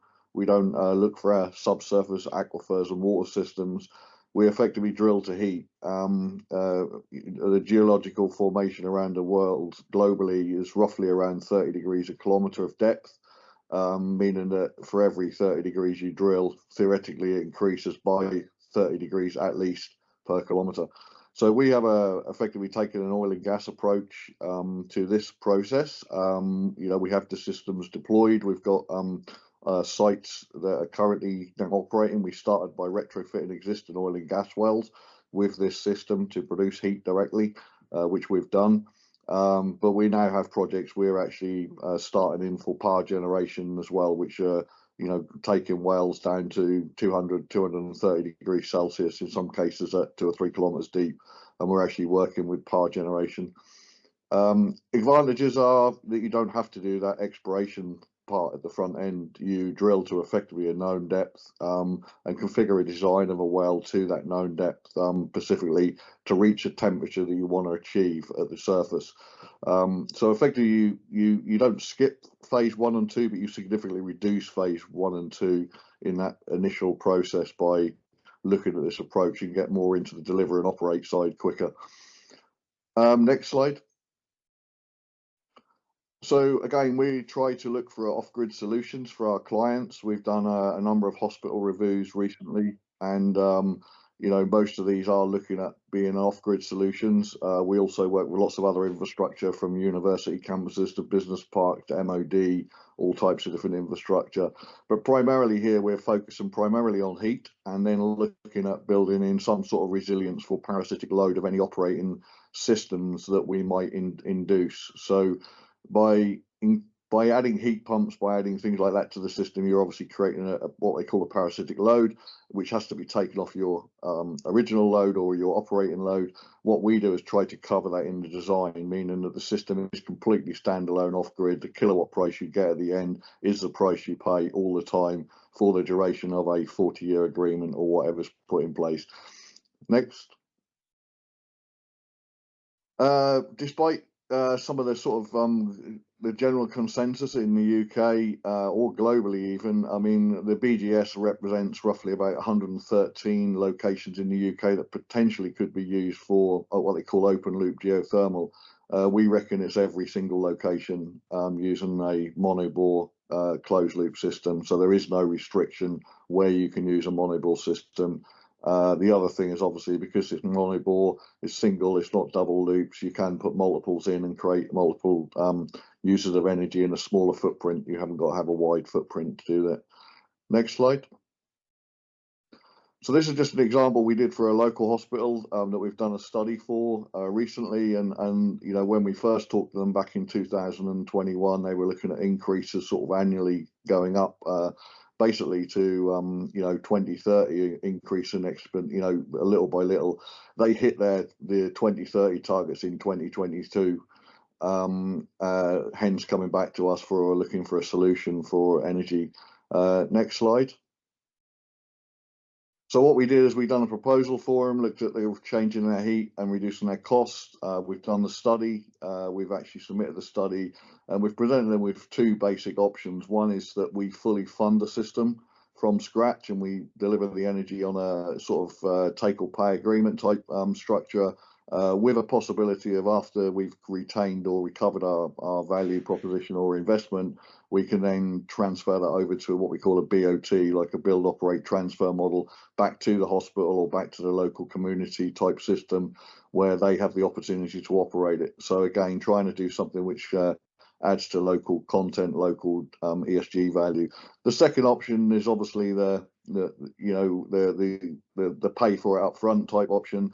With the first option, obviously we take the risk, we take the development risk fully, and we deliver the system, you know, to the end user for a agreed fee of energy offtake for the duration of the power purchase or heat purchase agreement, whatever that is, or both in some cases. Next slide. So the other approach with ours is very modular. So we're working with lots of different types of business cases. Some are new builds, some are old builds, some are retrofits, some are both. And what we have to do is look at what can we modularize. So we're doing some projects where we can modularize the front end, scale up and then scale down as the project goes forward over a number of years, meaning that, you know, we cater for what's going on as we build it. Next slide. And then basically, you know, the idea again is trying to reach into a bit of technology with a bit of proven knowledge base as well to enable various access to funding routes, which is what we've been quite good at through Seraphy over our sort of 3 or 4 years of development, accessing various types of funding, from green bonds to various types of you know, local and overseas funding for different projects. But yeah, again, it's all about really the business case, ensuring that the business model is solid, and making sure that we address them risk elements at the front end for the end user and customer. So the third speaker I'd like is to give you Dr. Mullen. That's him there next to a geothermal plant there. And you give you a layman's look at geothermal, which is sometimes useful for other people. First of all, it's fantastic to see so many NHS trusts taking part and hearing about deep geothermal. I'm Dr. Kieran Mullen. I'm a Member of Parliament for Crewe and Nantwich, and I kind of champion the benefits of deep geothermal in Parliament. So I just wanted to come on today just really to encourage you all and just perhaps share some of the learning I've had from a review I did for the Prime Minister. So if I give you some background, I'm an MP, as I said, in Crewe and Nantwich, which is in Cheshire. And you would have seen on Karina's maps that we're above a Cheshire basin, so we're potentially a really great location for deep geothermal. So I began exploring, why weren't we doing it, speaking in Parliament about it, speaking to ministers, and there didn't really seem to be a clear reason, perhaps just related to, a lot of our oil and gas and our drilling expertise was focused on oil and gas, as opposed to in the continent where I think they diversified perhaps more quickly than we did. And to reassure you, because I think it's important for you to understand, there are hundreds of these plants across France, Germany, the Netherlands. It's a very well understood, very well used technology. And I was very lucky to be asked by the former Prime Minister to do a review, a snapshot review of this for the country and where we might take it. And that gave me the opportunity to visit a plant in Germany, and that's me there. The picture is me at a plant in a suburb of Munich, where they started out with one borehole and one functioning deep geothermal heat plant, and now they have, I think, 4 boreholes and plans for more. And I visited the town hall, swimming baths, businesses who are all using this technology very reliably. So whilst it's in some respects new to this country, it's not a new technology. It's very well proven and very well understood. The challenges I think that we have are that I think I want to talk to you about is about public engagement, community engagement, and why this is different, why your role is really important. When I did the review and published it and engaged with local media and local communities around this technology, there isn't an understanding of it. And I think if you're considering deep geothermal, I'd love to be able to help you engage with your local MPs, your local council, your local councillors, and so that actually part of your discussions take on board engaging the community.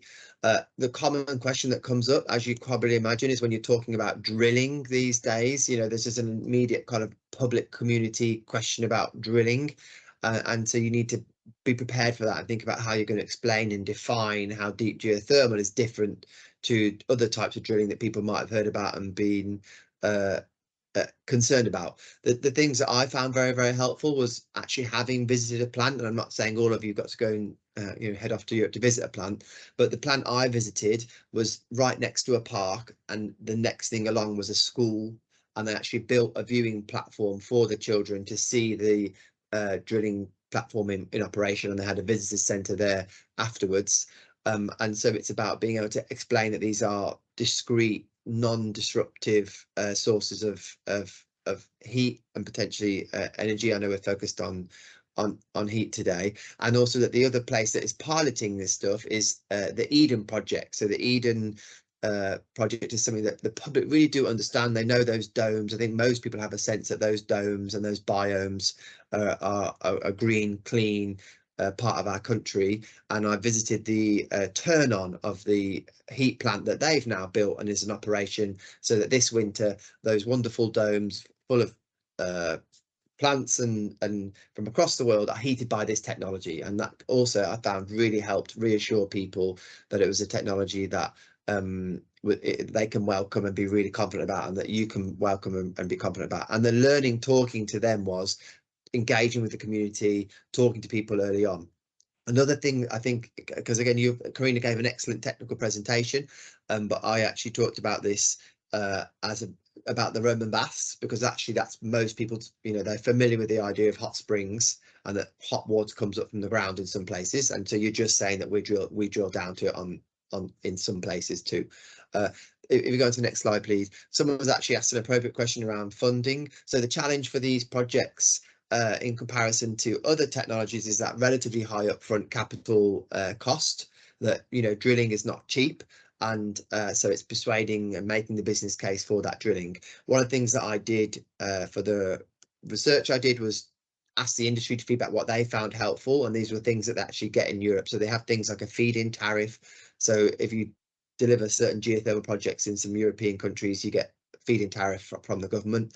There are also kind of capital grants available, which is what we've used so far. If you've been following the chat, to advance planning for some geothermal projects for hospitals in this country, and also some insurance and things like that.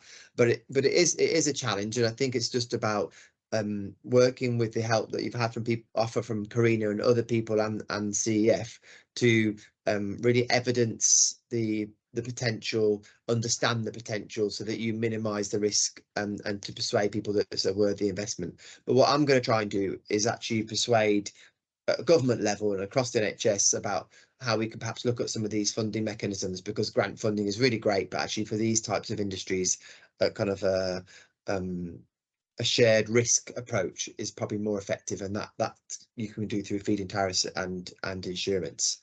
The next slide, please. The other thing to touch on, which again Karina mentioned, is the coal mine heat. So if you're a hospital in a community that's got historic coal mines, it's mentioned in the same vein, but that's kind of a very different challenge. So the challenge for deep geothermal is that upfront cost of drilling and having to secure that money. The challenge for mine water heat is actually just understanding that resource at a local level. And so there's lower hanging fruit there in some areas, and the coal authority are the people who control all the old mine workings, so they're responsible for all of this. And I worked with the coal authority. They're very happy to find partners. They're not funded to do this work, but if a partner wants to do their work in a particular area, they will work with you to try and understand what the opportunities are for you locally.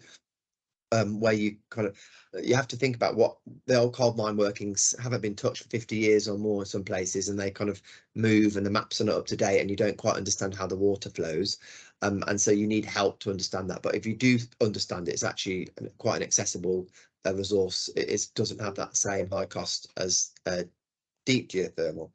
And I think the last thing I want to say is actually you would help us. You know, we're all advocates of deep geothermal. Hospitals are a really ideal candidate for this technology, and if we can get the technology furthered in this country and have more examples of it with all of you, it will help the whole cause of deep geothermal to move forward, because you're really ideal candidates for it. Because the challenge of building a heat network and finding lots of customers is another challenge, whilst with a single customer on its own could justify a deep geothermal plant all on your own. And so that's what we're doing in my area, my local hospital. We're seeking to have a plant to operate them, and as you've seen on the chat, there are a number of hospitals that are pursuing it. So you'd be joining an already existing group, you'd be using an already proven technology, and you'd be looking into an area of renewable that the government is increasingly interested in because of its potential, and that we need to kind of all work together to push that. So I just really all encourage you, and just reiterate, if you're interested in doing it and you want some help and some advice and discussion about engaging local political structures, I'm very happy to help you to do that, and talking to individuals MPs that I might know, and approaching councils, and also just help you think through how you come up with a comms strategy and an engagement strategy around it. So yeah, that was what I really wanted to contribute. We really will miss Dr. Mullen. He's standing down at the election, and we now have a date for it, but he's been immensely helpful because he can knock on doors that we can't knock on, being somewhere down the middle of the NHS somewhere, knocking on the minister's door or the Department of Health's door. It's hard for us to do, and he's able to do that. He's also helped us with Treasury and the like, so he's been very helpful to us. So we're going to look at the financial model for geothermal energy, and then I'm going to give you a few minutes of a walk around. Normally we do this, everybody have their model, and we all take the opportunity to nip to the loo or walk around or grab a coffee or something like that. It's a little difficult to do now, but I appreciate we've been going a while. So I'll get, soon I've done this slide or so, I'll get Becca to bring up one of the slides.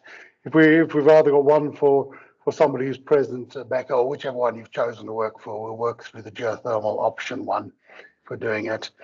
But before I ask her to do that, so what you need to kind of notice is whether you're a deep aquifer on the BGS database, and Becca will show you how to find that, or whether you need to look at other medium depth technologies such as Eastbourne, who are on the call, have done, or the Seraphy system, which is also a medium depth, a kilometre and a half or so.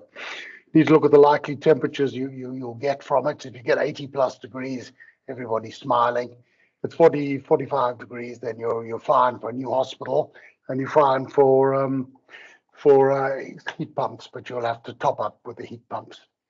So Becca will look to take you through the model and look to do questions and stuff, and you will have to be prepared to. We haven't tried to do this in a workshop environment so much, or not with so many people on, but we can take questions and the like. So it might be worth either raising your hand or putting something in the notes, and we'll attempt to catch it to you. We'll draw your attention to the 2 site visits we've got. So one in the north to see a Seraphy system that's on a repurposed fracking well. So it was drilled against the will of the community and eventually stopped.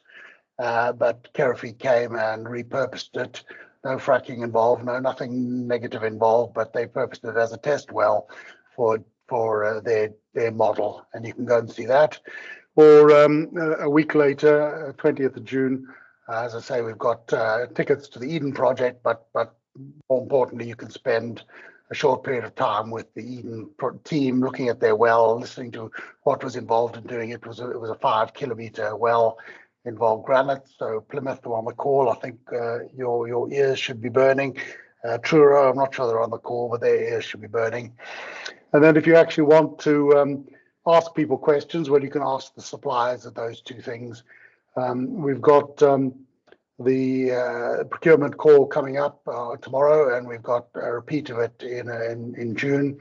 But we've got a question and answer session with Withenshaw and Salisbury Trust on the 18th of June. So we'll have Mark Foden there, we'll have Simon Dennis there, and we will have their chosen contractor, GT Energy, with them. And they will tell you what they've been up to with the system. And you can ask them questions, ask them anything you like, and see whether you learn the kind of stuff you want to have. So as Clive said, you've got three tabs. On the I sort of prefer to go the other way round and start on the inputs tab, which is where the information comes from. So this has got the basic information about your site that we got from the questionnaire, and as you scroll down at the bottom, all of these turquoise boxes are the answers that you gave. So if you can't remember what answers you gave and any of it looks a bit weird and you're thinking that doesn't sound right, you can see what you put in. And if you've on reflection you think some of that information is wrong, you can let us know and we can reissue the sheet for you. On here we've got the energy conservation measures that have been identified from the answers that you've given. So on this one, there's no LED lighting, and that could be because the hospital has already had a full programme of LED lighting upgrades, or because they've answered no, that they're not interested in that. Here we can see the only one that's come up in that is some AHG fan upgrades, and this comes up with a number of fans that based on the percentage of that you've given of what work has been done and the internal floor area of your hospital, it works out some numbers. So you can compare that to what information you've got about your site and whether you feel it's accurate or not. And then below that we've got figures for heat generation and also solar PV, and some assumptions there on costs and gas and electricity day and night savings. The calculations tab is where all of the magic happens. If you're just going for if you're just looking to compare the standard models that you might select on the summary report, you might never come and look at this page, but it would be a bit of a shame because you'd miss out on understanding the complexity behind it, and also having the opportunity to add in your own energy conservation measures in these yellow cells here. And as Clive showed us, as we pick, so going on to the summary report, and these three yellow boxes at the top are the ones that let you select the model. So what I'm going to do is I'm going to include demand reduction measures, and I'm going to make it funded by the scheme. And then we can see, if we click back to the calculations tab, there's those AHE fan upgrades have come in and been added in. I'm quite happy to take questions or on this as we go along, so feel free to put a hand up or drop a comment in the meeting chat. What we can then do, and you can see here when we've added in the demand reduction measures, if I take it out again, you can see the blue line, which is the do nothing. We add in the demand reduction measures, and you can see this is the small but worthwhile difference made by doing that. Similarly, if we add solar PV in, we get another small drop in carbon. But what including solar PV does is improve the financial position. So it's worth looking at it just for that, because it supports your other measures. And then, as Clive said, we've got your existing energy costs, your do nothing, and that gives us your baseline costs, and you can see how much your costs are going to go up in the next 2 years. You've then got your do minimum, which is to put your electric heat pumps in by 2032, which has your costs in there for 2032 to compare to those ones above. And then you've got your proposed energy scheme, which takes in account of what you've selected up here. And at the moment, we've got the energy reduction measures being taken account of here, but and energy generation, just the solar PV in there. But then if we start going and adding in, say, geothermal heat, that'll add additional figures into there and give us an MPV over 30 years. Next to the blocks for demand reduction measures and energy generation, you've got the option to include or exclude grant funding. And if you've got include, you need to come down here to the sensitivity analysis section and make sure that you're happy with the assumptions that are in here and change them if you're not. So at the moment, we can zero both of those out. At the moment, they're set at 50% for energy generation and 88% for demand reduction measures. And the reason for the 88% is because that's what you'd typically get with Salix. You'd still be expected to put in 12% or find that elsewhere. And you can see how much the MPV drops when we take out that 50% grant funding in the for the energy generation.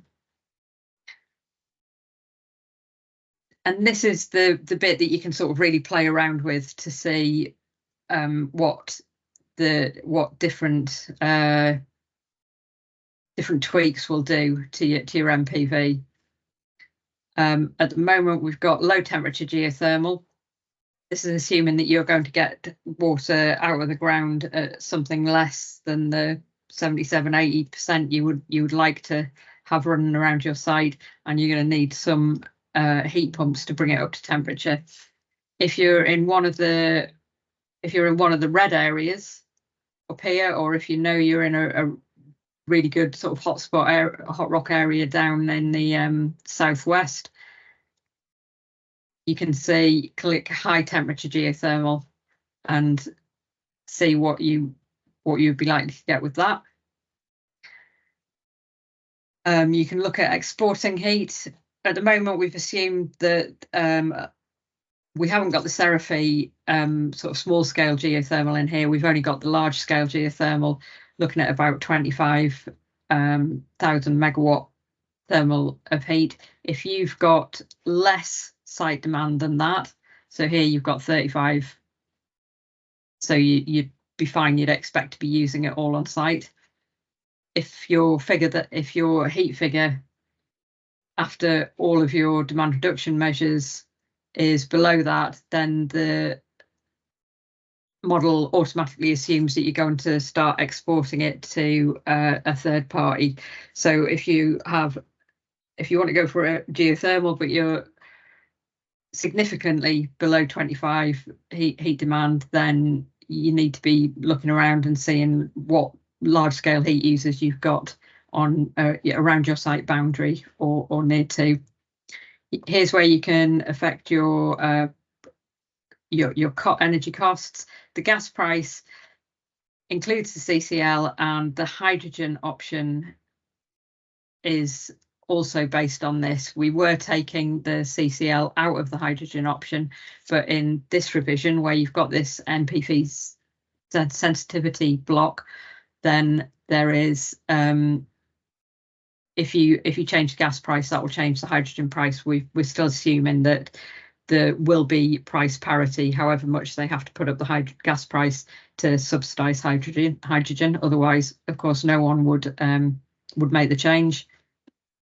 And if you are exporting electricity or you're exporting district heat, you can affect those here as well.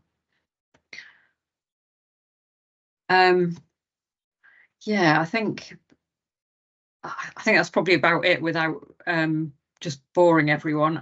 Like I say, I'm really open to specific questions on people's individual models or any problems that you've had with it or anything you're interested with. I know we've got Istvan on the site, and I think you've had 5 of these models, the earlier version of this model. But I don't think we've issued the second ones because I don't think we'd heard back from you, but I'm more than happy to issue with an updated one as soon as we get the Seraphy information into this. Please let me know. And I think Alberto, I'm not sure you filled in a questionnaire. Yeah, as I said before, if anyone's not filled in the questionnaire, please get one done as soon as possible. Excellent. Any questions? Yeah. Easiest is probably to put your hand up and then you can give a verbal question, or if you put something in the chat, I better start monitoring the chat and we can possibly pick it up there. Let's see what's there. Yeah, no, nothing there at the moment. With Surreal doing this roadshow by Teams, normally we're wandering around desks, people have computers open, they're chatting, they're asking questions, they're showing each other things, they're going out for a cup of coffee, they're coming back, that it's much more interactive thing. But we did the geographic ones. I'm not planning to do an in-person one again until the next round of this, which might be next year or something like that. So we're kind of stuck with Teams. Plus, looking at some of the people who got on this line here, you must have done very well to find us the time you have found us. So looking through the questions we had, funding, I'm going to pick up later on. There was one of the ones I noted when people introduced each other. Heat pumps we're going to come to. I noticed there was a question about people who got an EPC already. The idea, we got a concept of off-site and on-site with these kind of schemes, where if you imagine a hospital with a notional fence around it and all the stuff you do on site being inside the fence, including your energy center and all that kind of stuff, then and you could have an EPC on it, you could have a contractor running that, you could have anything that all kinds of things inside the fence that are going on. The idea of geothermals, we consider it almost an over the fence technology, where the actual wells could be on your site or they could be nearby. They could be the other end of a district heating scheme, but it's over the fence, and effectively you're supplied with a couple of flanges, and you get hot water through those flanges. Somebody raised the issue of resilience. Obviously, you need some resilient plant because even geothermal, which is a very reliable technology, you have to service the pumps. You generally have a submersible pump for most of them, for the deep ones, and that needs to be pulled out occasionally. It can obviously fail. You need some backup plant, but your base load can be it. The other thing is geothermal is not normally designed at your site peak load. It's designed at your average load, your average winter load, and then you make good the shortfall by either a mixture of storage and top up. Is generally the most effective way to do it, because if you design a scheme for your peak load, then you're missing out on an awful lot of energy that you could perhaps sell and use more efficiently in another way. So there's that to it. what I'll do in the next round, Becca, is I think I'll ask you to play with the hydrogen prices a bit to show the sensitivity of a solution to that. So we'll do that. In terms of the geothermal one, the energy price that you sign in your contract with whoever you buy energy from, if that's the route you go, will set your base year price, and then mostly the price is then indexed annually. Some bidders try to get a price that's indexed to the gas price. We try and avoid that because then you haven't got the advantage of being unlocked from that fossil fuel market. We try to link it to just CPI or RPI increases with a 7-year review. It's the most common way of doing that. Okay, has anybody thought of any questions while we were off that they want to ask? Just having a quick look at the chat. I noticed one or two people had to pop on and off, hardly surprising for a long thing like this. But I do hope the rest of you are finding it useful.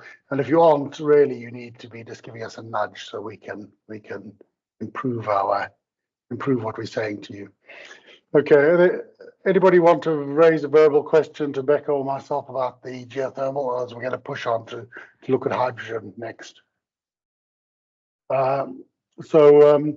What we've got here is we've got representative of Cadent talking to us about the hydrogen system, and they attempt to pick up a HyNet system as well, and somewhat carrying on the rest of England.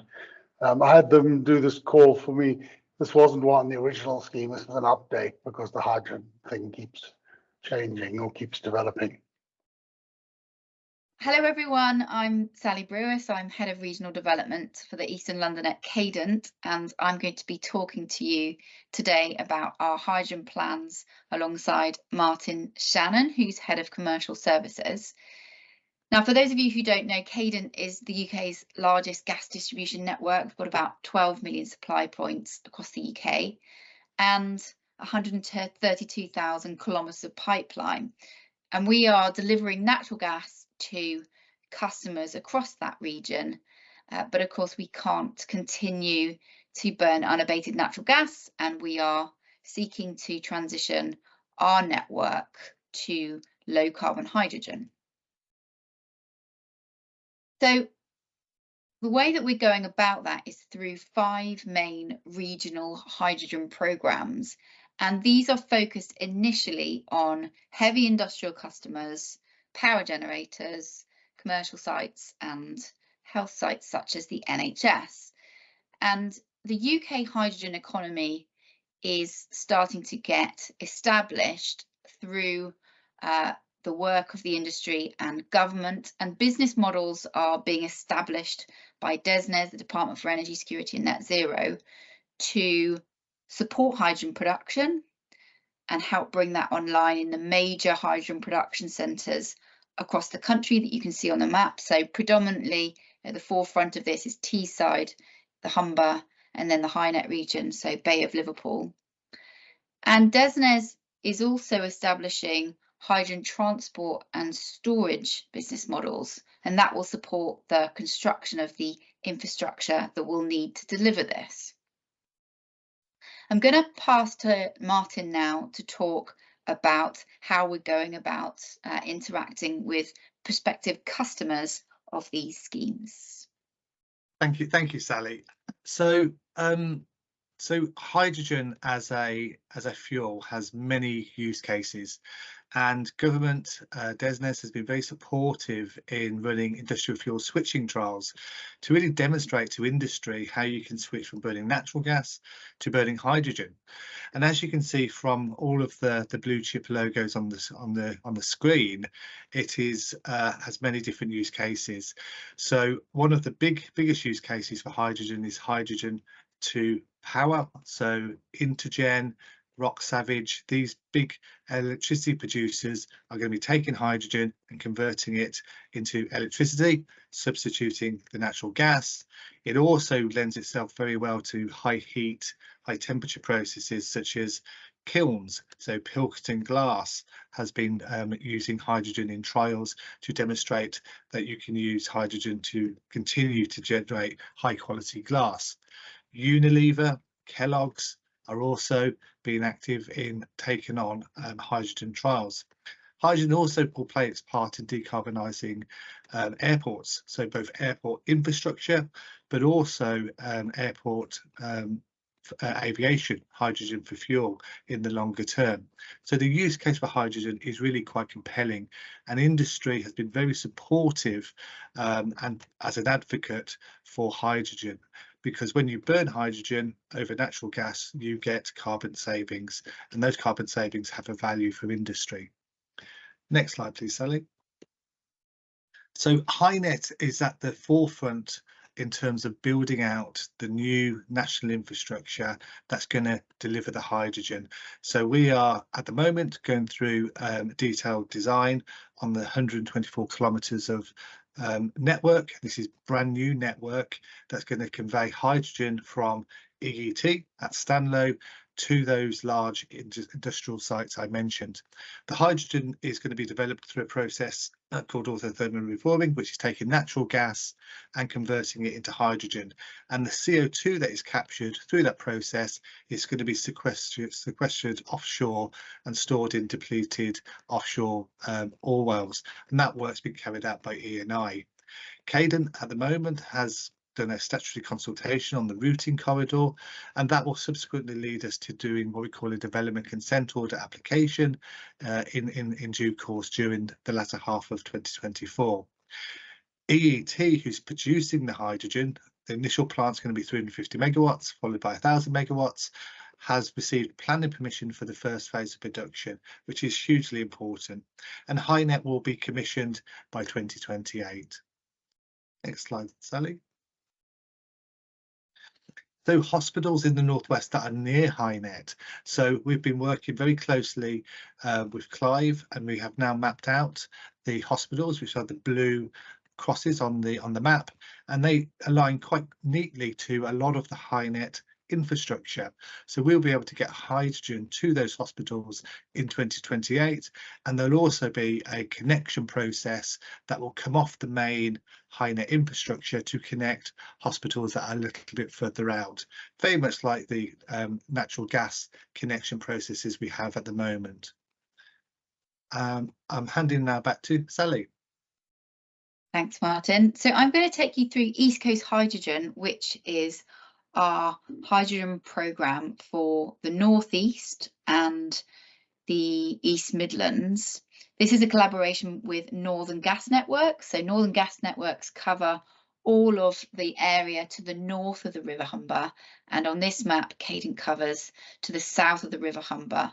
So this is a programme that is a couple of years behind HyNet. So we've just finished our pre-front-end engineering design for these pipelines, and the figures that are shown on the right-hand side of the slide are a summary of the programme statistics. So starting with demand, we've received forecasts for hydrogen use from more than 160 different sites, and within those forecasts we've accounted for all the largest hospitals that are within the Cadent region. And collectively, these organisations are asking for a very large amount of hydrogen, so more than 63 terawatt hours. I won't go through all the figures, but you can see that production more than matches that demand. And there are also 4 potential large storage sites in this region for hydrogen that will enable the network to be operated and smooth out supply and demand. So hospitals within this region, as I've said, have been considered within the pipeline designs, and we're keen to speak to those organisations and are mapping out exactly when during the phasing those hospitals could access hydrogen. I'm going to take you through our programme for the east of England and the southeast and London, which is capital hydrogen. Now, this is a slightly different setup. So the large-scale movement of hydrogen across this region is likely to happen through repurposed natural gas pipelines that are owned by National Gas Transmission. So there's a very large hydrogen production centre in Bagdon, which could supply the whole of London for its hydrogen needs. And National Gas are seeking to repurpose the pipelines, the solid dark blue lines on the map, by 2030. But before that time, we know that there will be clusters of hydrogen production and end use that could be connected by short sections of pipelines, and we're calling these the hotspot regions. So you can see those with a symbol that looks like a factory inside a circle. So we're looking to develop hotspots of potential supply and demand within this region, and we're interested to talk to any hospitals that are close by. Moving on to the West Midlands and then the northern part of East Anglia, we have the Hydrogen Valley programme. And now, again, the very large movements of hydrogen are likely to happen through repurposed national gas pipeline. So there's a large pipeline that feeds from Bacton over in East Anglia right through into the West Midlands. But also there's the potential for connection up to the HyNet region, which is, as we've heard, another major hydrogen production centre. Similar to Capital Hydrogen, there will be hotspots of hydrogen production and end use more locally. We're very interested to talk to any hospital in this region that is close to one of the hotspots in pink that we've already identified. But equally, if there are hospitals further away that are interested in hydrogen as a fuel source, we're very keen to hear from you. We're going through an exercise of essentially trying to create hotspots and get hydrogen production and end use off the ground in a localised way across this region. So that brings me to the end of our presentation. Please do get in touch if you'd like to talk in more detail about your hospital's potential hydrogen needs.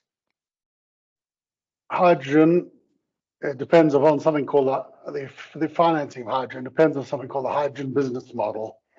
The hydrogen business model is a scheme whereby the government intends to do what it does with wind energy and subsidize expensive wind energy by putting everybody else's electricity price up.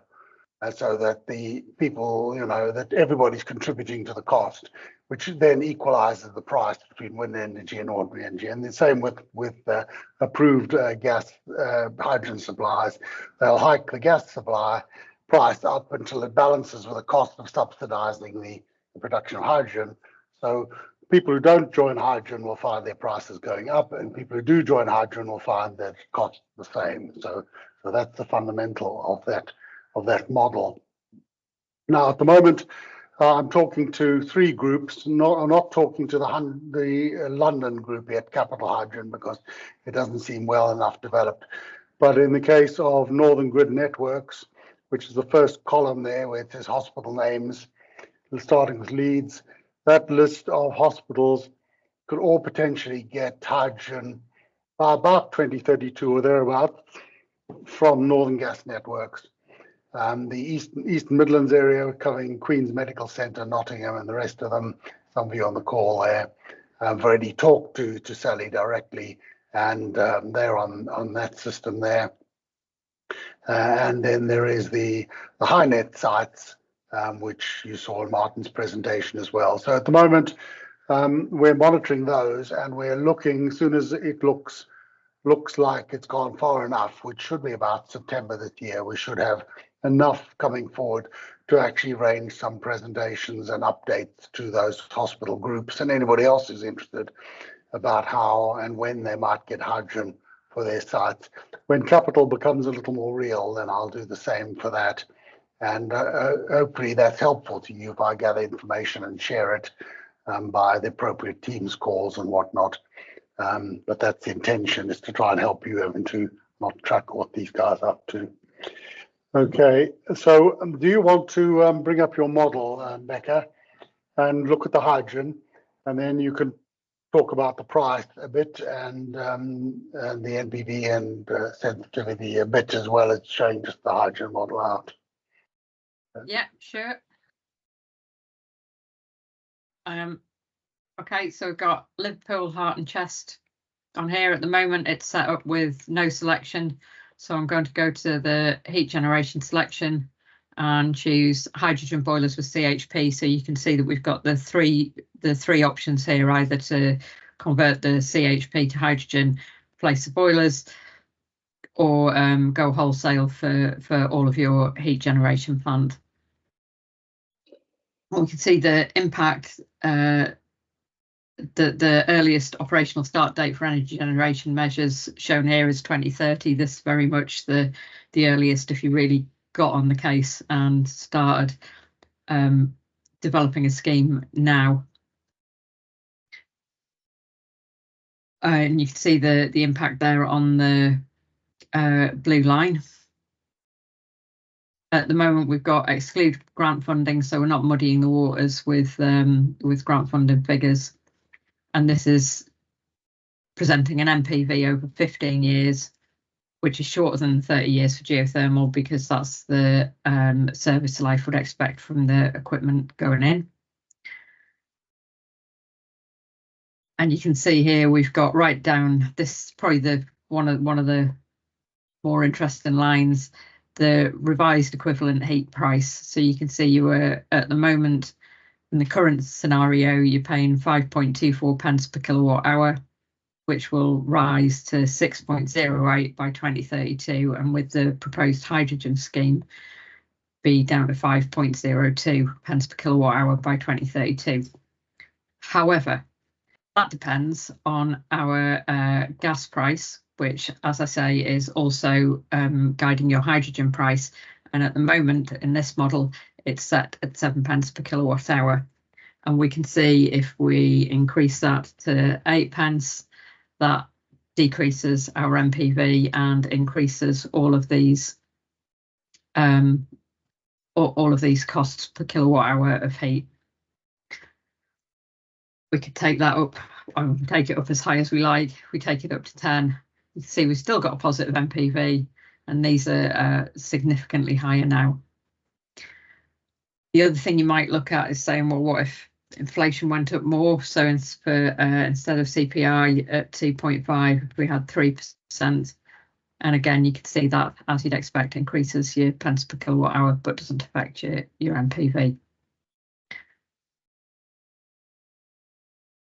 If we change so I'll just set those back to the ones that it'll come ready set at. And if we change that from hydrogen boilers with CHP to just the hydrogen boilers, great, that's done that weird thing that it does with the graph. Sometimes if you click off and go back to it, it sorts itself out. Not going to do it, but it will sort itself out. It will if we say we're going for the hydrogen CHP. Look at that. And then we can go back to the hydrogen boilers and it sorts itself out. And the MPV for that is very similar. But the price that you pay in per kilowatt hour of heat is higher.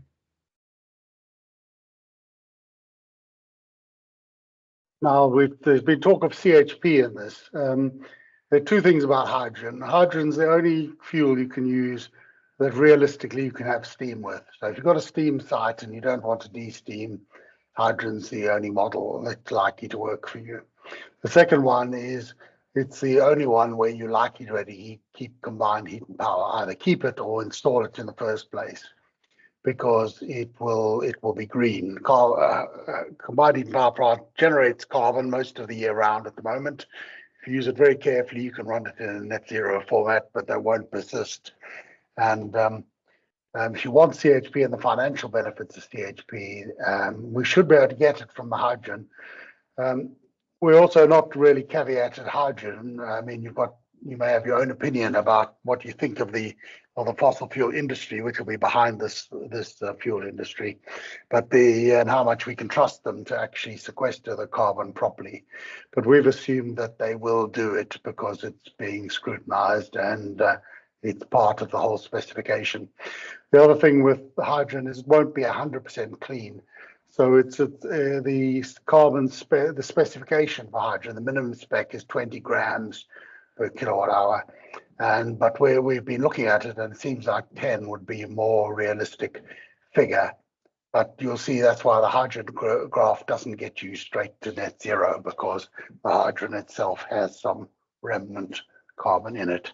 And you can see that in the figures there. So that's the hydrogen.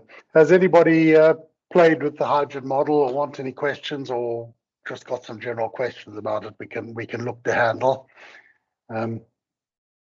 What's it now? It's 3:15. We should get through district heating and heat pumps and the wrap up quite easily by 4 o'clock. So we're going faster now.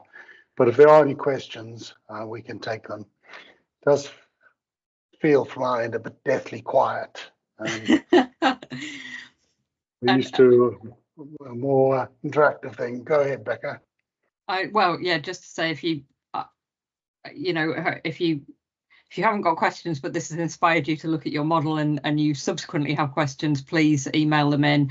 We're putting together a sort of frequently asked questions page to go up on the website as well. So if you've got a question, come to us. There's no stupid questions, and we'll it'll help other sites as well, because we'll answer it for you, but we'll also answer it on the frequently asked questions page and put it up on the website. That's correct. And we'll have one more of these roadshows for anybody who's missed out. And we'll have one more. We've called it a masterclass, but basically it's for people sat there with a spreadsheet on their screen and want to fire questions at Becca and not have all the blurb and the other speakers.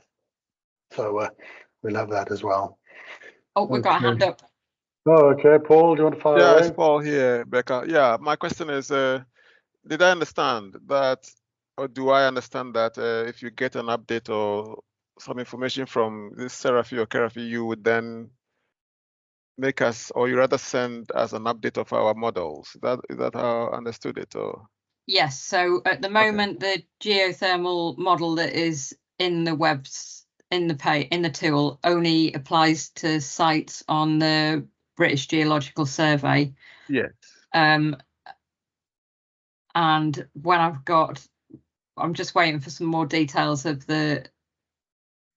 working out the details of what we could expect to get from the Seraphy model in a format that will allow me to put it in a fairly, because it is quite a sort of simplistic costing model. And then that will be an option that any of the sites can pick, even if you're on the BGS. And at that point, the plan is then to reissue all of the tools again. Great, thank you. No worries. Okay, so I'm going to go through the normal joggle of trying to get this thing working. We're going to talk about district heating now. Now, I believe that district heating will become part of any solution we do, because, and I've touched upon it, district heating is coming at you in two ways. It's coming at you through the Energy Act, which is, if you read it carefully, in due course, we're setting up heat pilot zones and then eventually expecting each area to have its own district heating main. And the Energy Act allows them to force public sector bodies to join it. So from one end, they'll be coming at you for that. From the other point of view, is probably from your own point of view. I showed you a site earlier which used only 15 megawatts of heat, yet their geothermal, if they chose to go that way, would generate 25. So district heating would allow them to generate fees from that. It would also allow them to tackle smaller sites that are nearby, because most of us have one or two big sites to deal with and a number of smaller sites as well to deal with. And then the third method is, for instance, Leeds. I can't get the hydrogen particularly close to the hospitals, but I can get it close to the district heating system.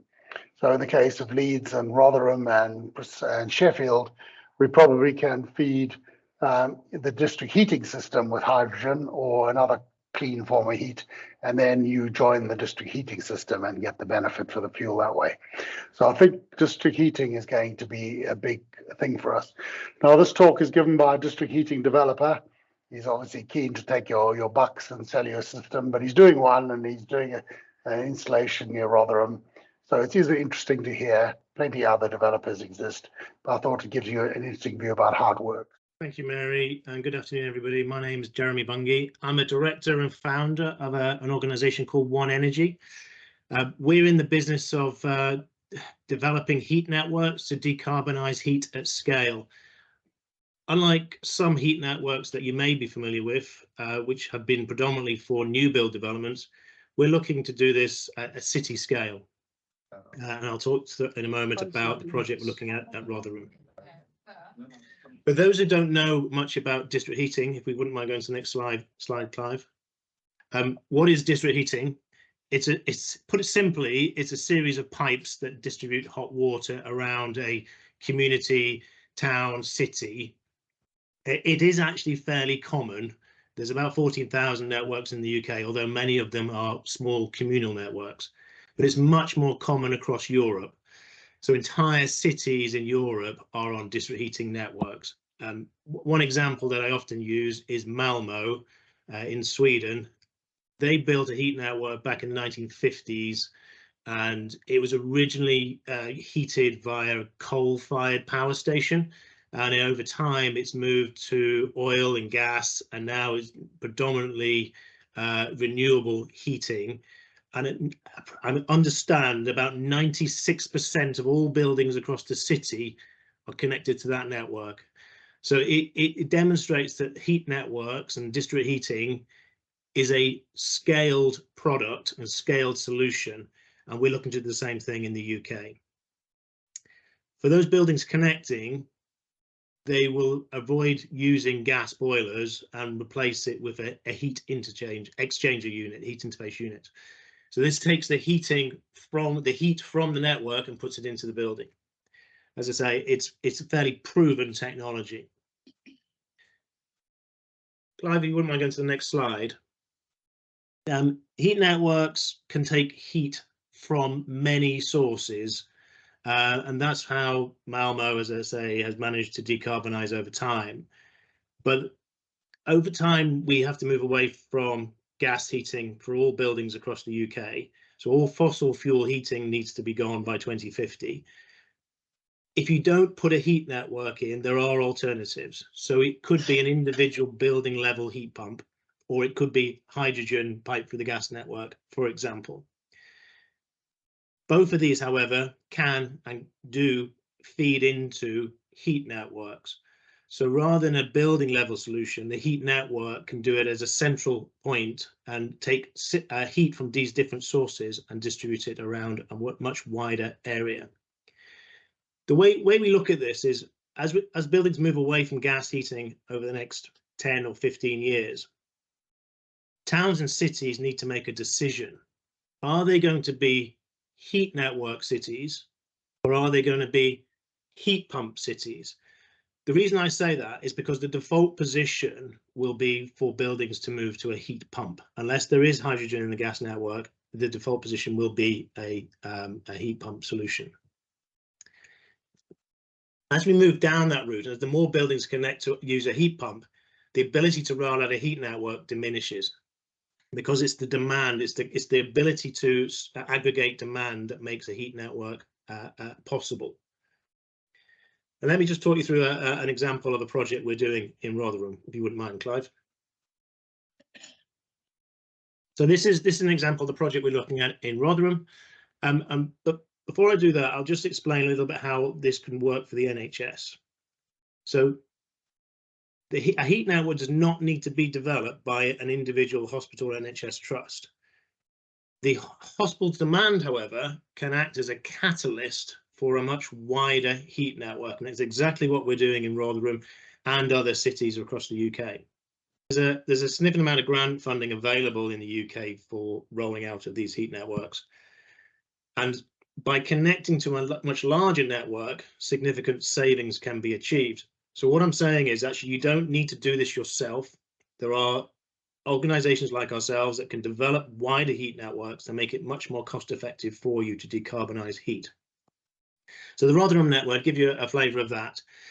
We're taking waste heat from a local biomass power station. This is actually end of process heat, so we're not affecting their plant at all. We're just taking heat that would otherwise go through the chimney, and we're putting that through a heat pump to raise the temperatures up to 85 degrees.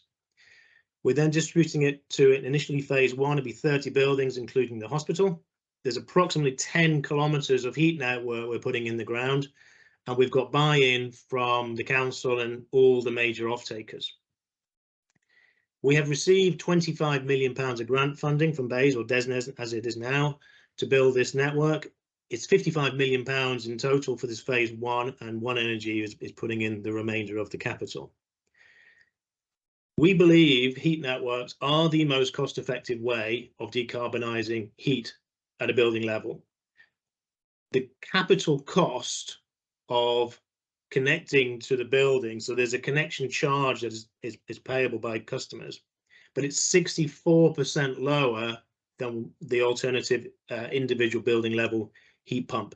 So we think it's pretty compelling, that commercial argument, financial argument. And then year on year, it's 30 to 40% cheaper than that low carbon counterfactual, the air source heat pump or heat pump at a building level.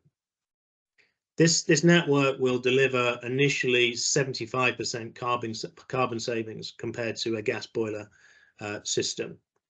And over time, we are looking to move it to zero carbon as we replace gas heating, because we do have some gas boiler heat for peak, as we replace that with alternative sources.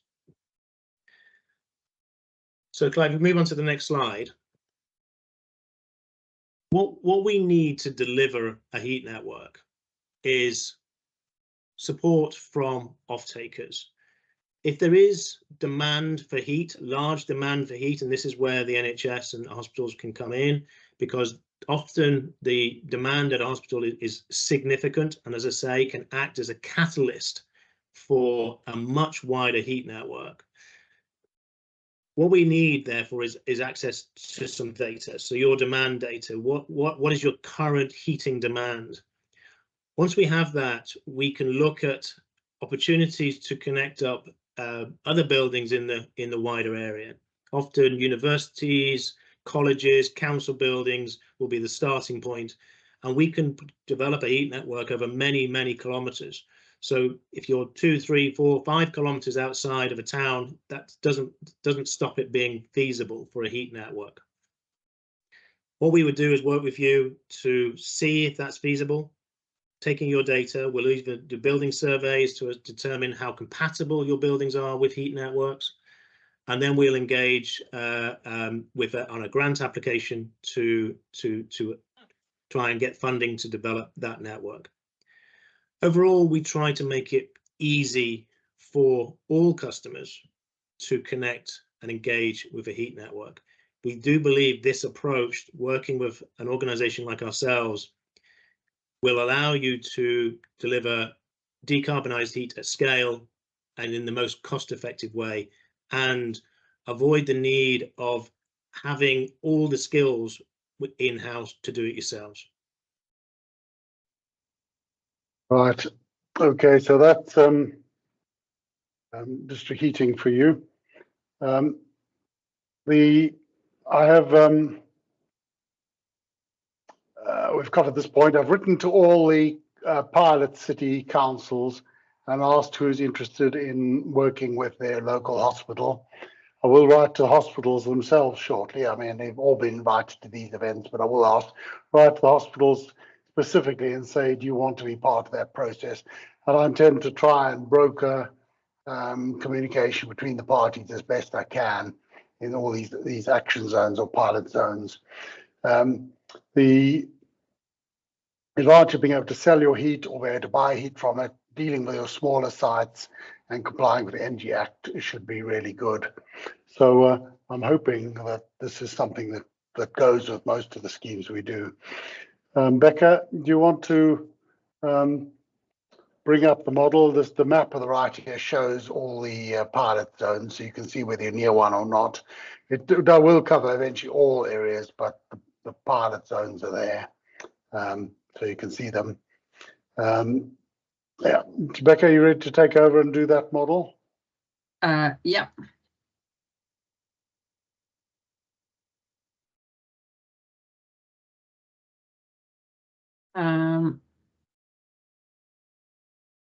So this is Darren Valley, who I believe we've got on, but yep. like I say, it wasn't you, Wayne, who filled in the questionnaire, so hopefully you have got a copy of the model. But if not, shout. If not, please shout, and we will send it to you. It was my colleague who did it, so if you could send it, I'd appreciate it. Okay, will do. Yeah, so same again on this one. We'll go and select third-party district heating.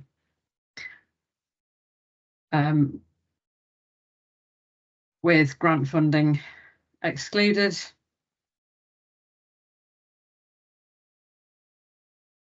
Coming in as a negative NPV for 15 years.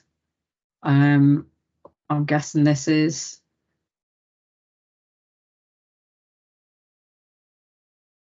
well, it's not a very big hospital. You have a CHP and you're quite close to a major shopping centre, aren't you? So there is the potential to sell heat there.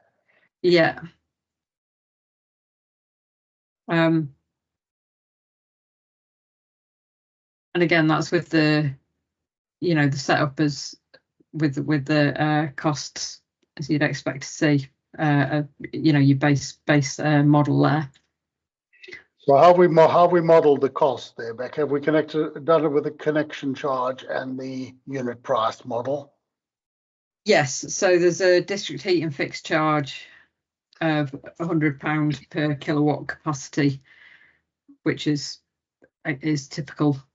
You know, and then on further sort of investigation of your particular instance, you'd hopefully be able to get a more firm figure for that, and assume that your percentage of peak heat provided from your district heat would be 80%, and that you would be retaining your existing boiler plant to top up the additional. But again, that's an assumption made to allow us to make some calculations. It will be very dependent on what the district heat network looks like that you connect to, and that would depend very much on who you've got in your neighbourhood. Okay, so the Energy Act covers an awful lot of things to do with the supply of energy. It's particularly looking to protect Mrs. Jones, who has a house that gets connected to a district heating scheme and doesn't want to find that she's backed into a supplier who could just do what he likes with their prices. So there's an awful lot of that in. If you set up a district heating network and you're in near the beginning, setting it up as we envisage with these schemes, then we would actually determine your contractual position by contract, so that you'd know exactly what price you were going to pay and how it was going to be and how it would escalate and the rest of it. And most of the Energy Act would probably not be relevant to you until certainly that contract expired, and then it'd be your choice as to where you went from there. Okay. Any other bits of this model we need to explore? Any questions while we're at it? I've been keeping an eye on the chat. Having selected that district heating, if you go onto the calculations tab, you can see in the energy generation measures that it's turned on this line, which is connect to third-party district heating, and your gas savings, both in kilowatt hours per year and the resulting cost savings from that. And then there's some avoided costs here, assuming that you're going to be spending less money on operations and maintenance of your boilers, and your connection costs there that have been assumed in the model. And anywhere where you've got these yellow cells, you can go in and change the figures that we've put in there. So you could put additional lines on here to adjust that. The individual tabs are also password protected. I'm sure any of you with a bit of technical know-how will be able to bypass that, and feel free to, but I just wanted to make sure that if you did that, it was your own deliberate choice and risk, and not that you accidentally delete something or add something in before you've had a chance to understand how it works with the password protection in. And as Clive said before, if you do unlock it, make sure that you don't go randomly deleting lines in here, because they are all there for a reason. But the easiest way to correct things is probably just to put them in the yellow boxes, aren't you? So you can put an offsetting number to increase the cost or decrease the cost or up the savings or add a new savings measure in or anything else. Ideally, yes, that's what we'd prefer and recommend. But I know if I get given a spreadsheet, I want to tinker around with it, and I'm sure a lot of you are the same. So just a word of warning if you do go down that route.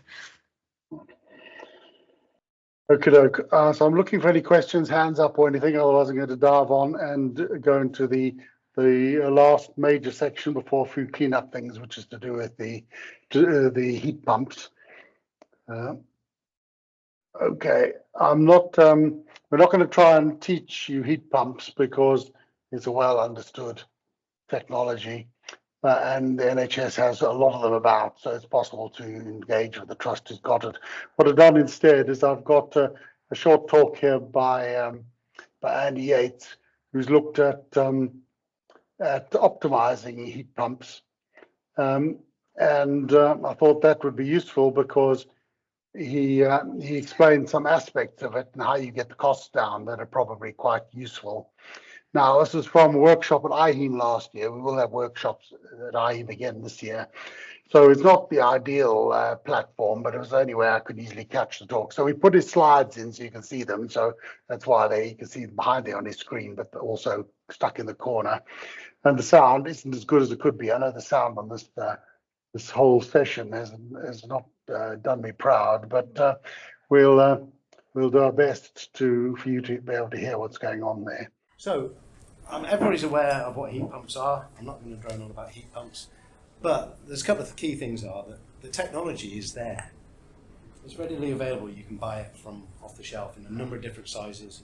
There's all kinds of different sizes. It is a great way of reducing your fossil fuel usage. And there are a number of different ways that you can use heat pumps. And some of those we're going to look at today.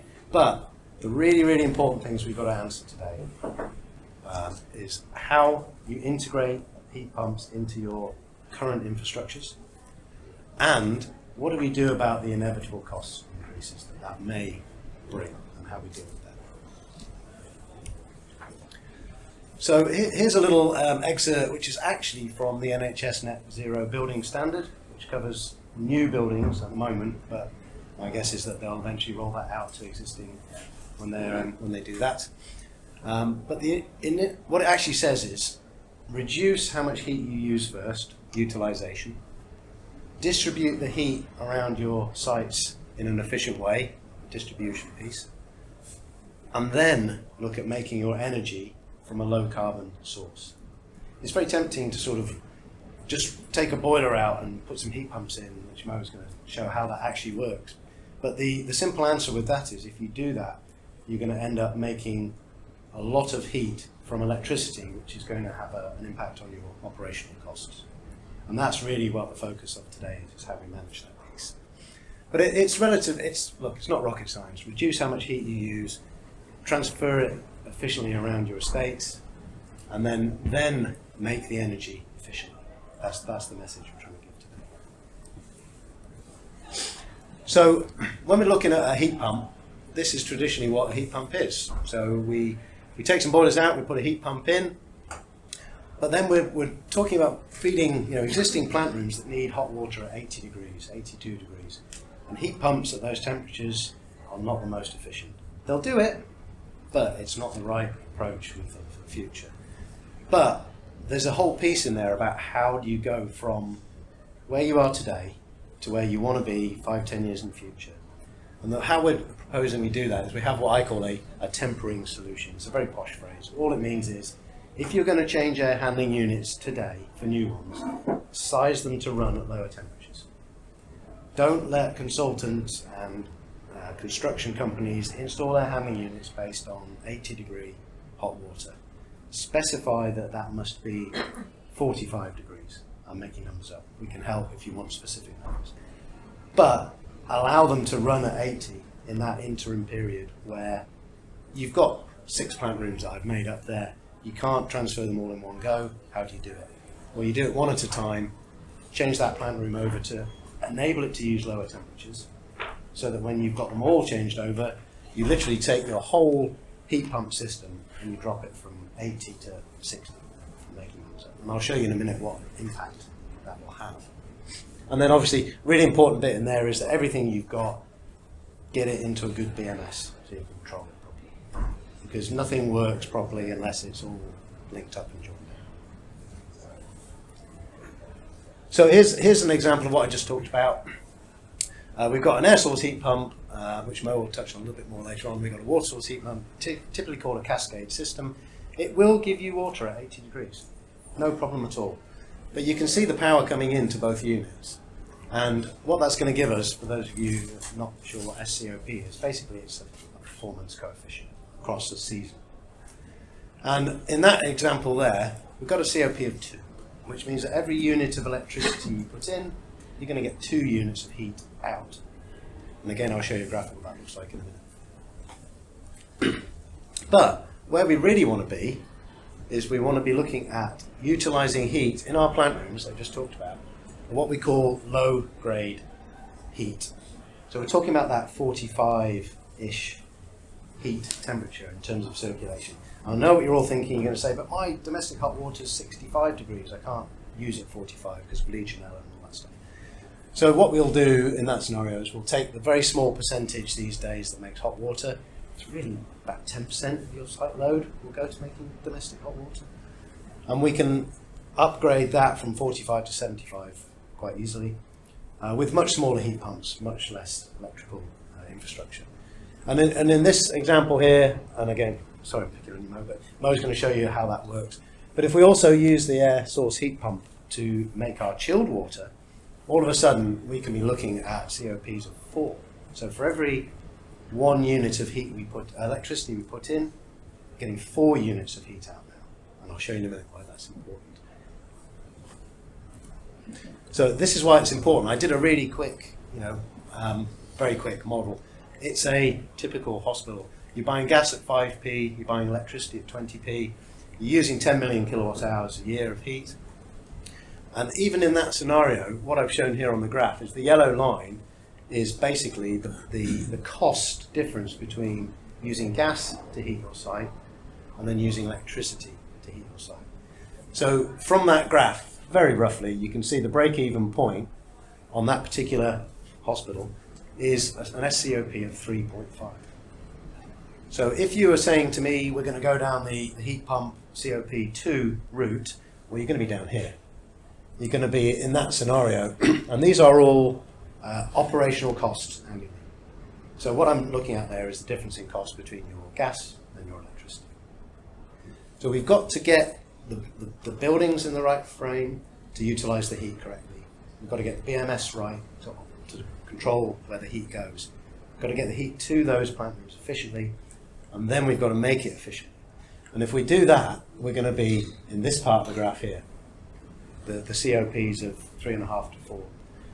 That part of the graph there, all of a sudden now what we're saying is we can decarbonize and save money. And that saving money is not going to be the saving money that we would have got from the CHP. So remember the days, 1 million kilowatt CHP saves the trust £10 million a year.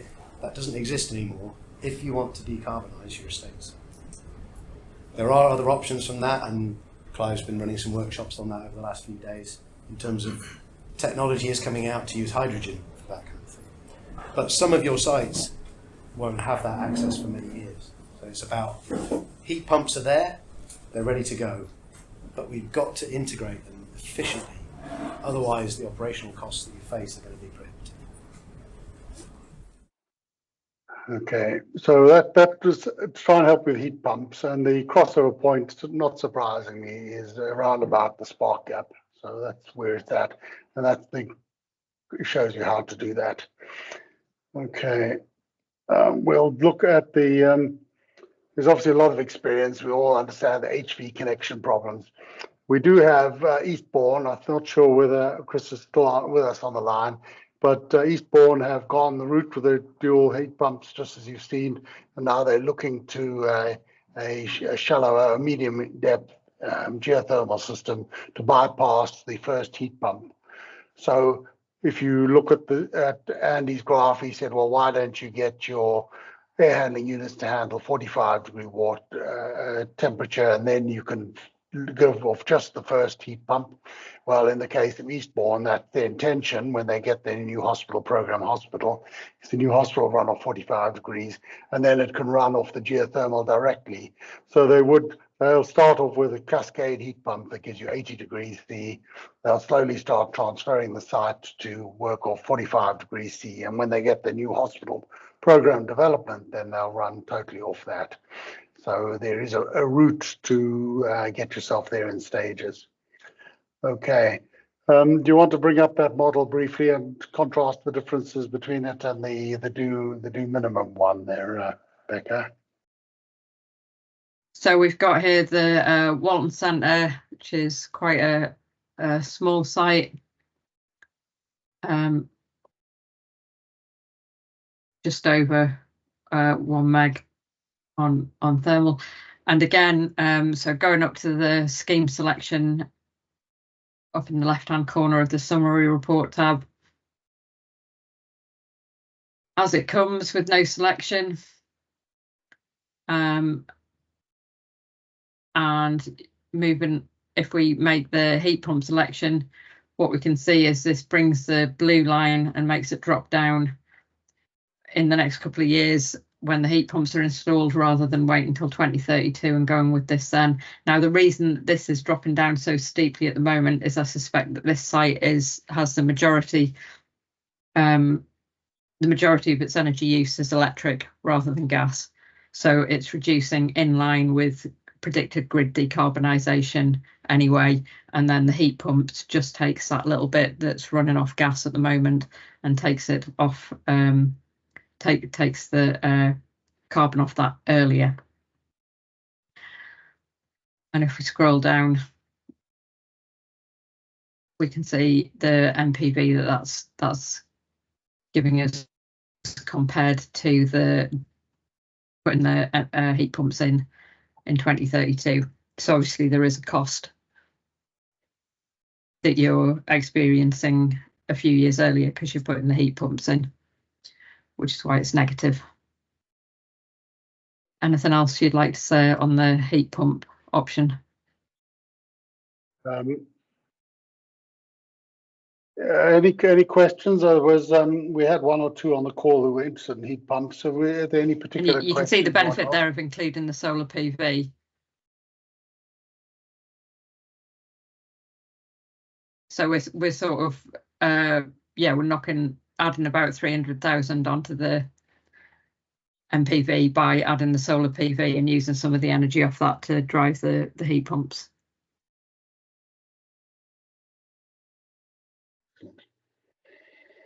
Okay, it is 10 to 4. Hand back to you then, Clive.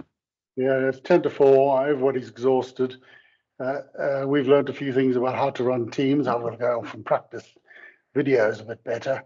But I'll wrap up the last few slides, which will pick up one or two issues that people raised. So so at least one person in the introduction raised the issue of how we pay for it. And you'll see that the models that we've shown you offer two options. One is trust fund it, as well, three options: Salix and other grant funding. There's different grants for heat networks as for inside the fence, Salix type PSDS jobs. But the question is, how do we fund it beyond that? And that's where another place where Dr. Mullen's been particularly helpful to us, because he's taken the problem to Treasury, he's taken it to Lord Markham, and that's the top of the letter he had back. He got a very long letter from him telling him how to do this in an off-balance sheet way, and there's support from them and the Department of Health for doing these things. So we have support. So how do we pay for it? The first thing we're trying to do is avoid, where we can, CDL or NHS capital, because there is just none around, and such that is around is going to be needed for patient-facing things. So it doesn't have to be that, and we've tended to ignore that.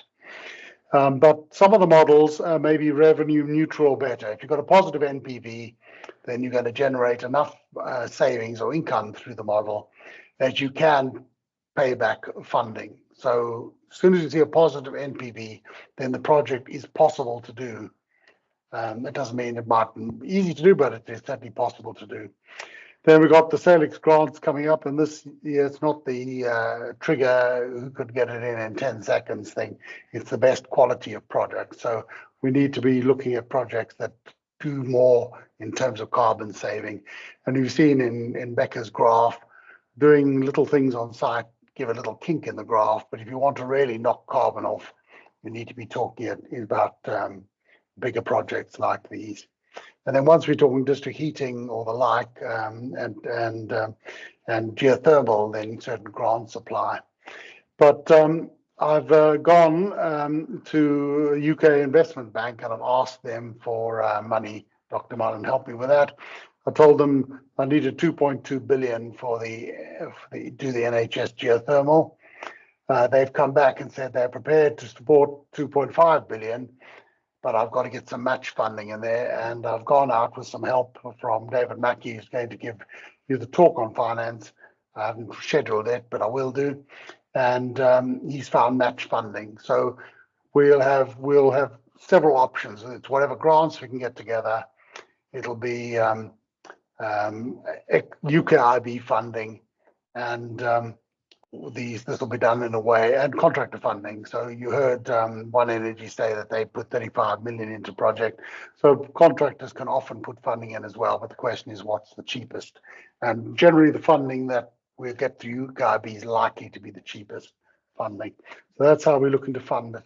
And this work's going on hand in hand, and that's one of the roles that NHPower sees itself as having, is trying to broker things that are hard to do in a hospital by hospital front, but are easier to do when you group them together. So that's the funding. The other thing that may not be obvious is once you get into this world, then management of energy sources becomes a much bigger thing from all kinds of things. How you control the buildings and how you manage the different heat sources.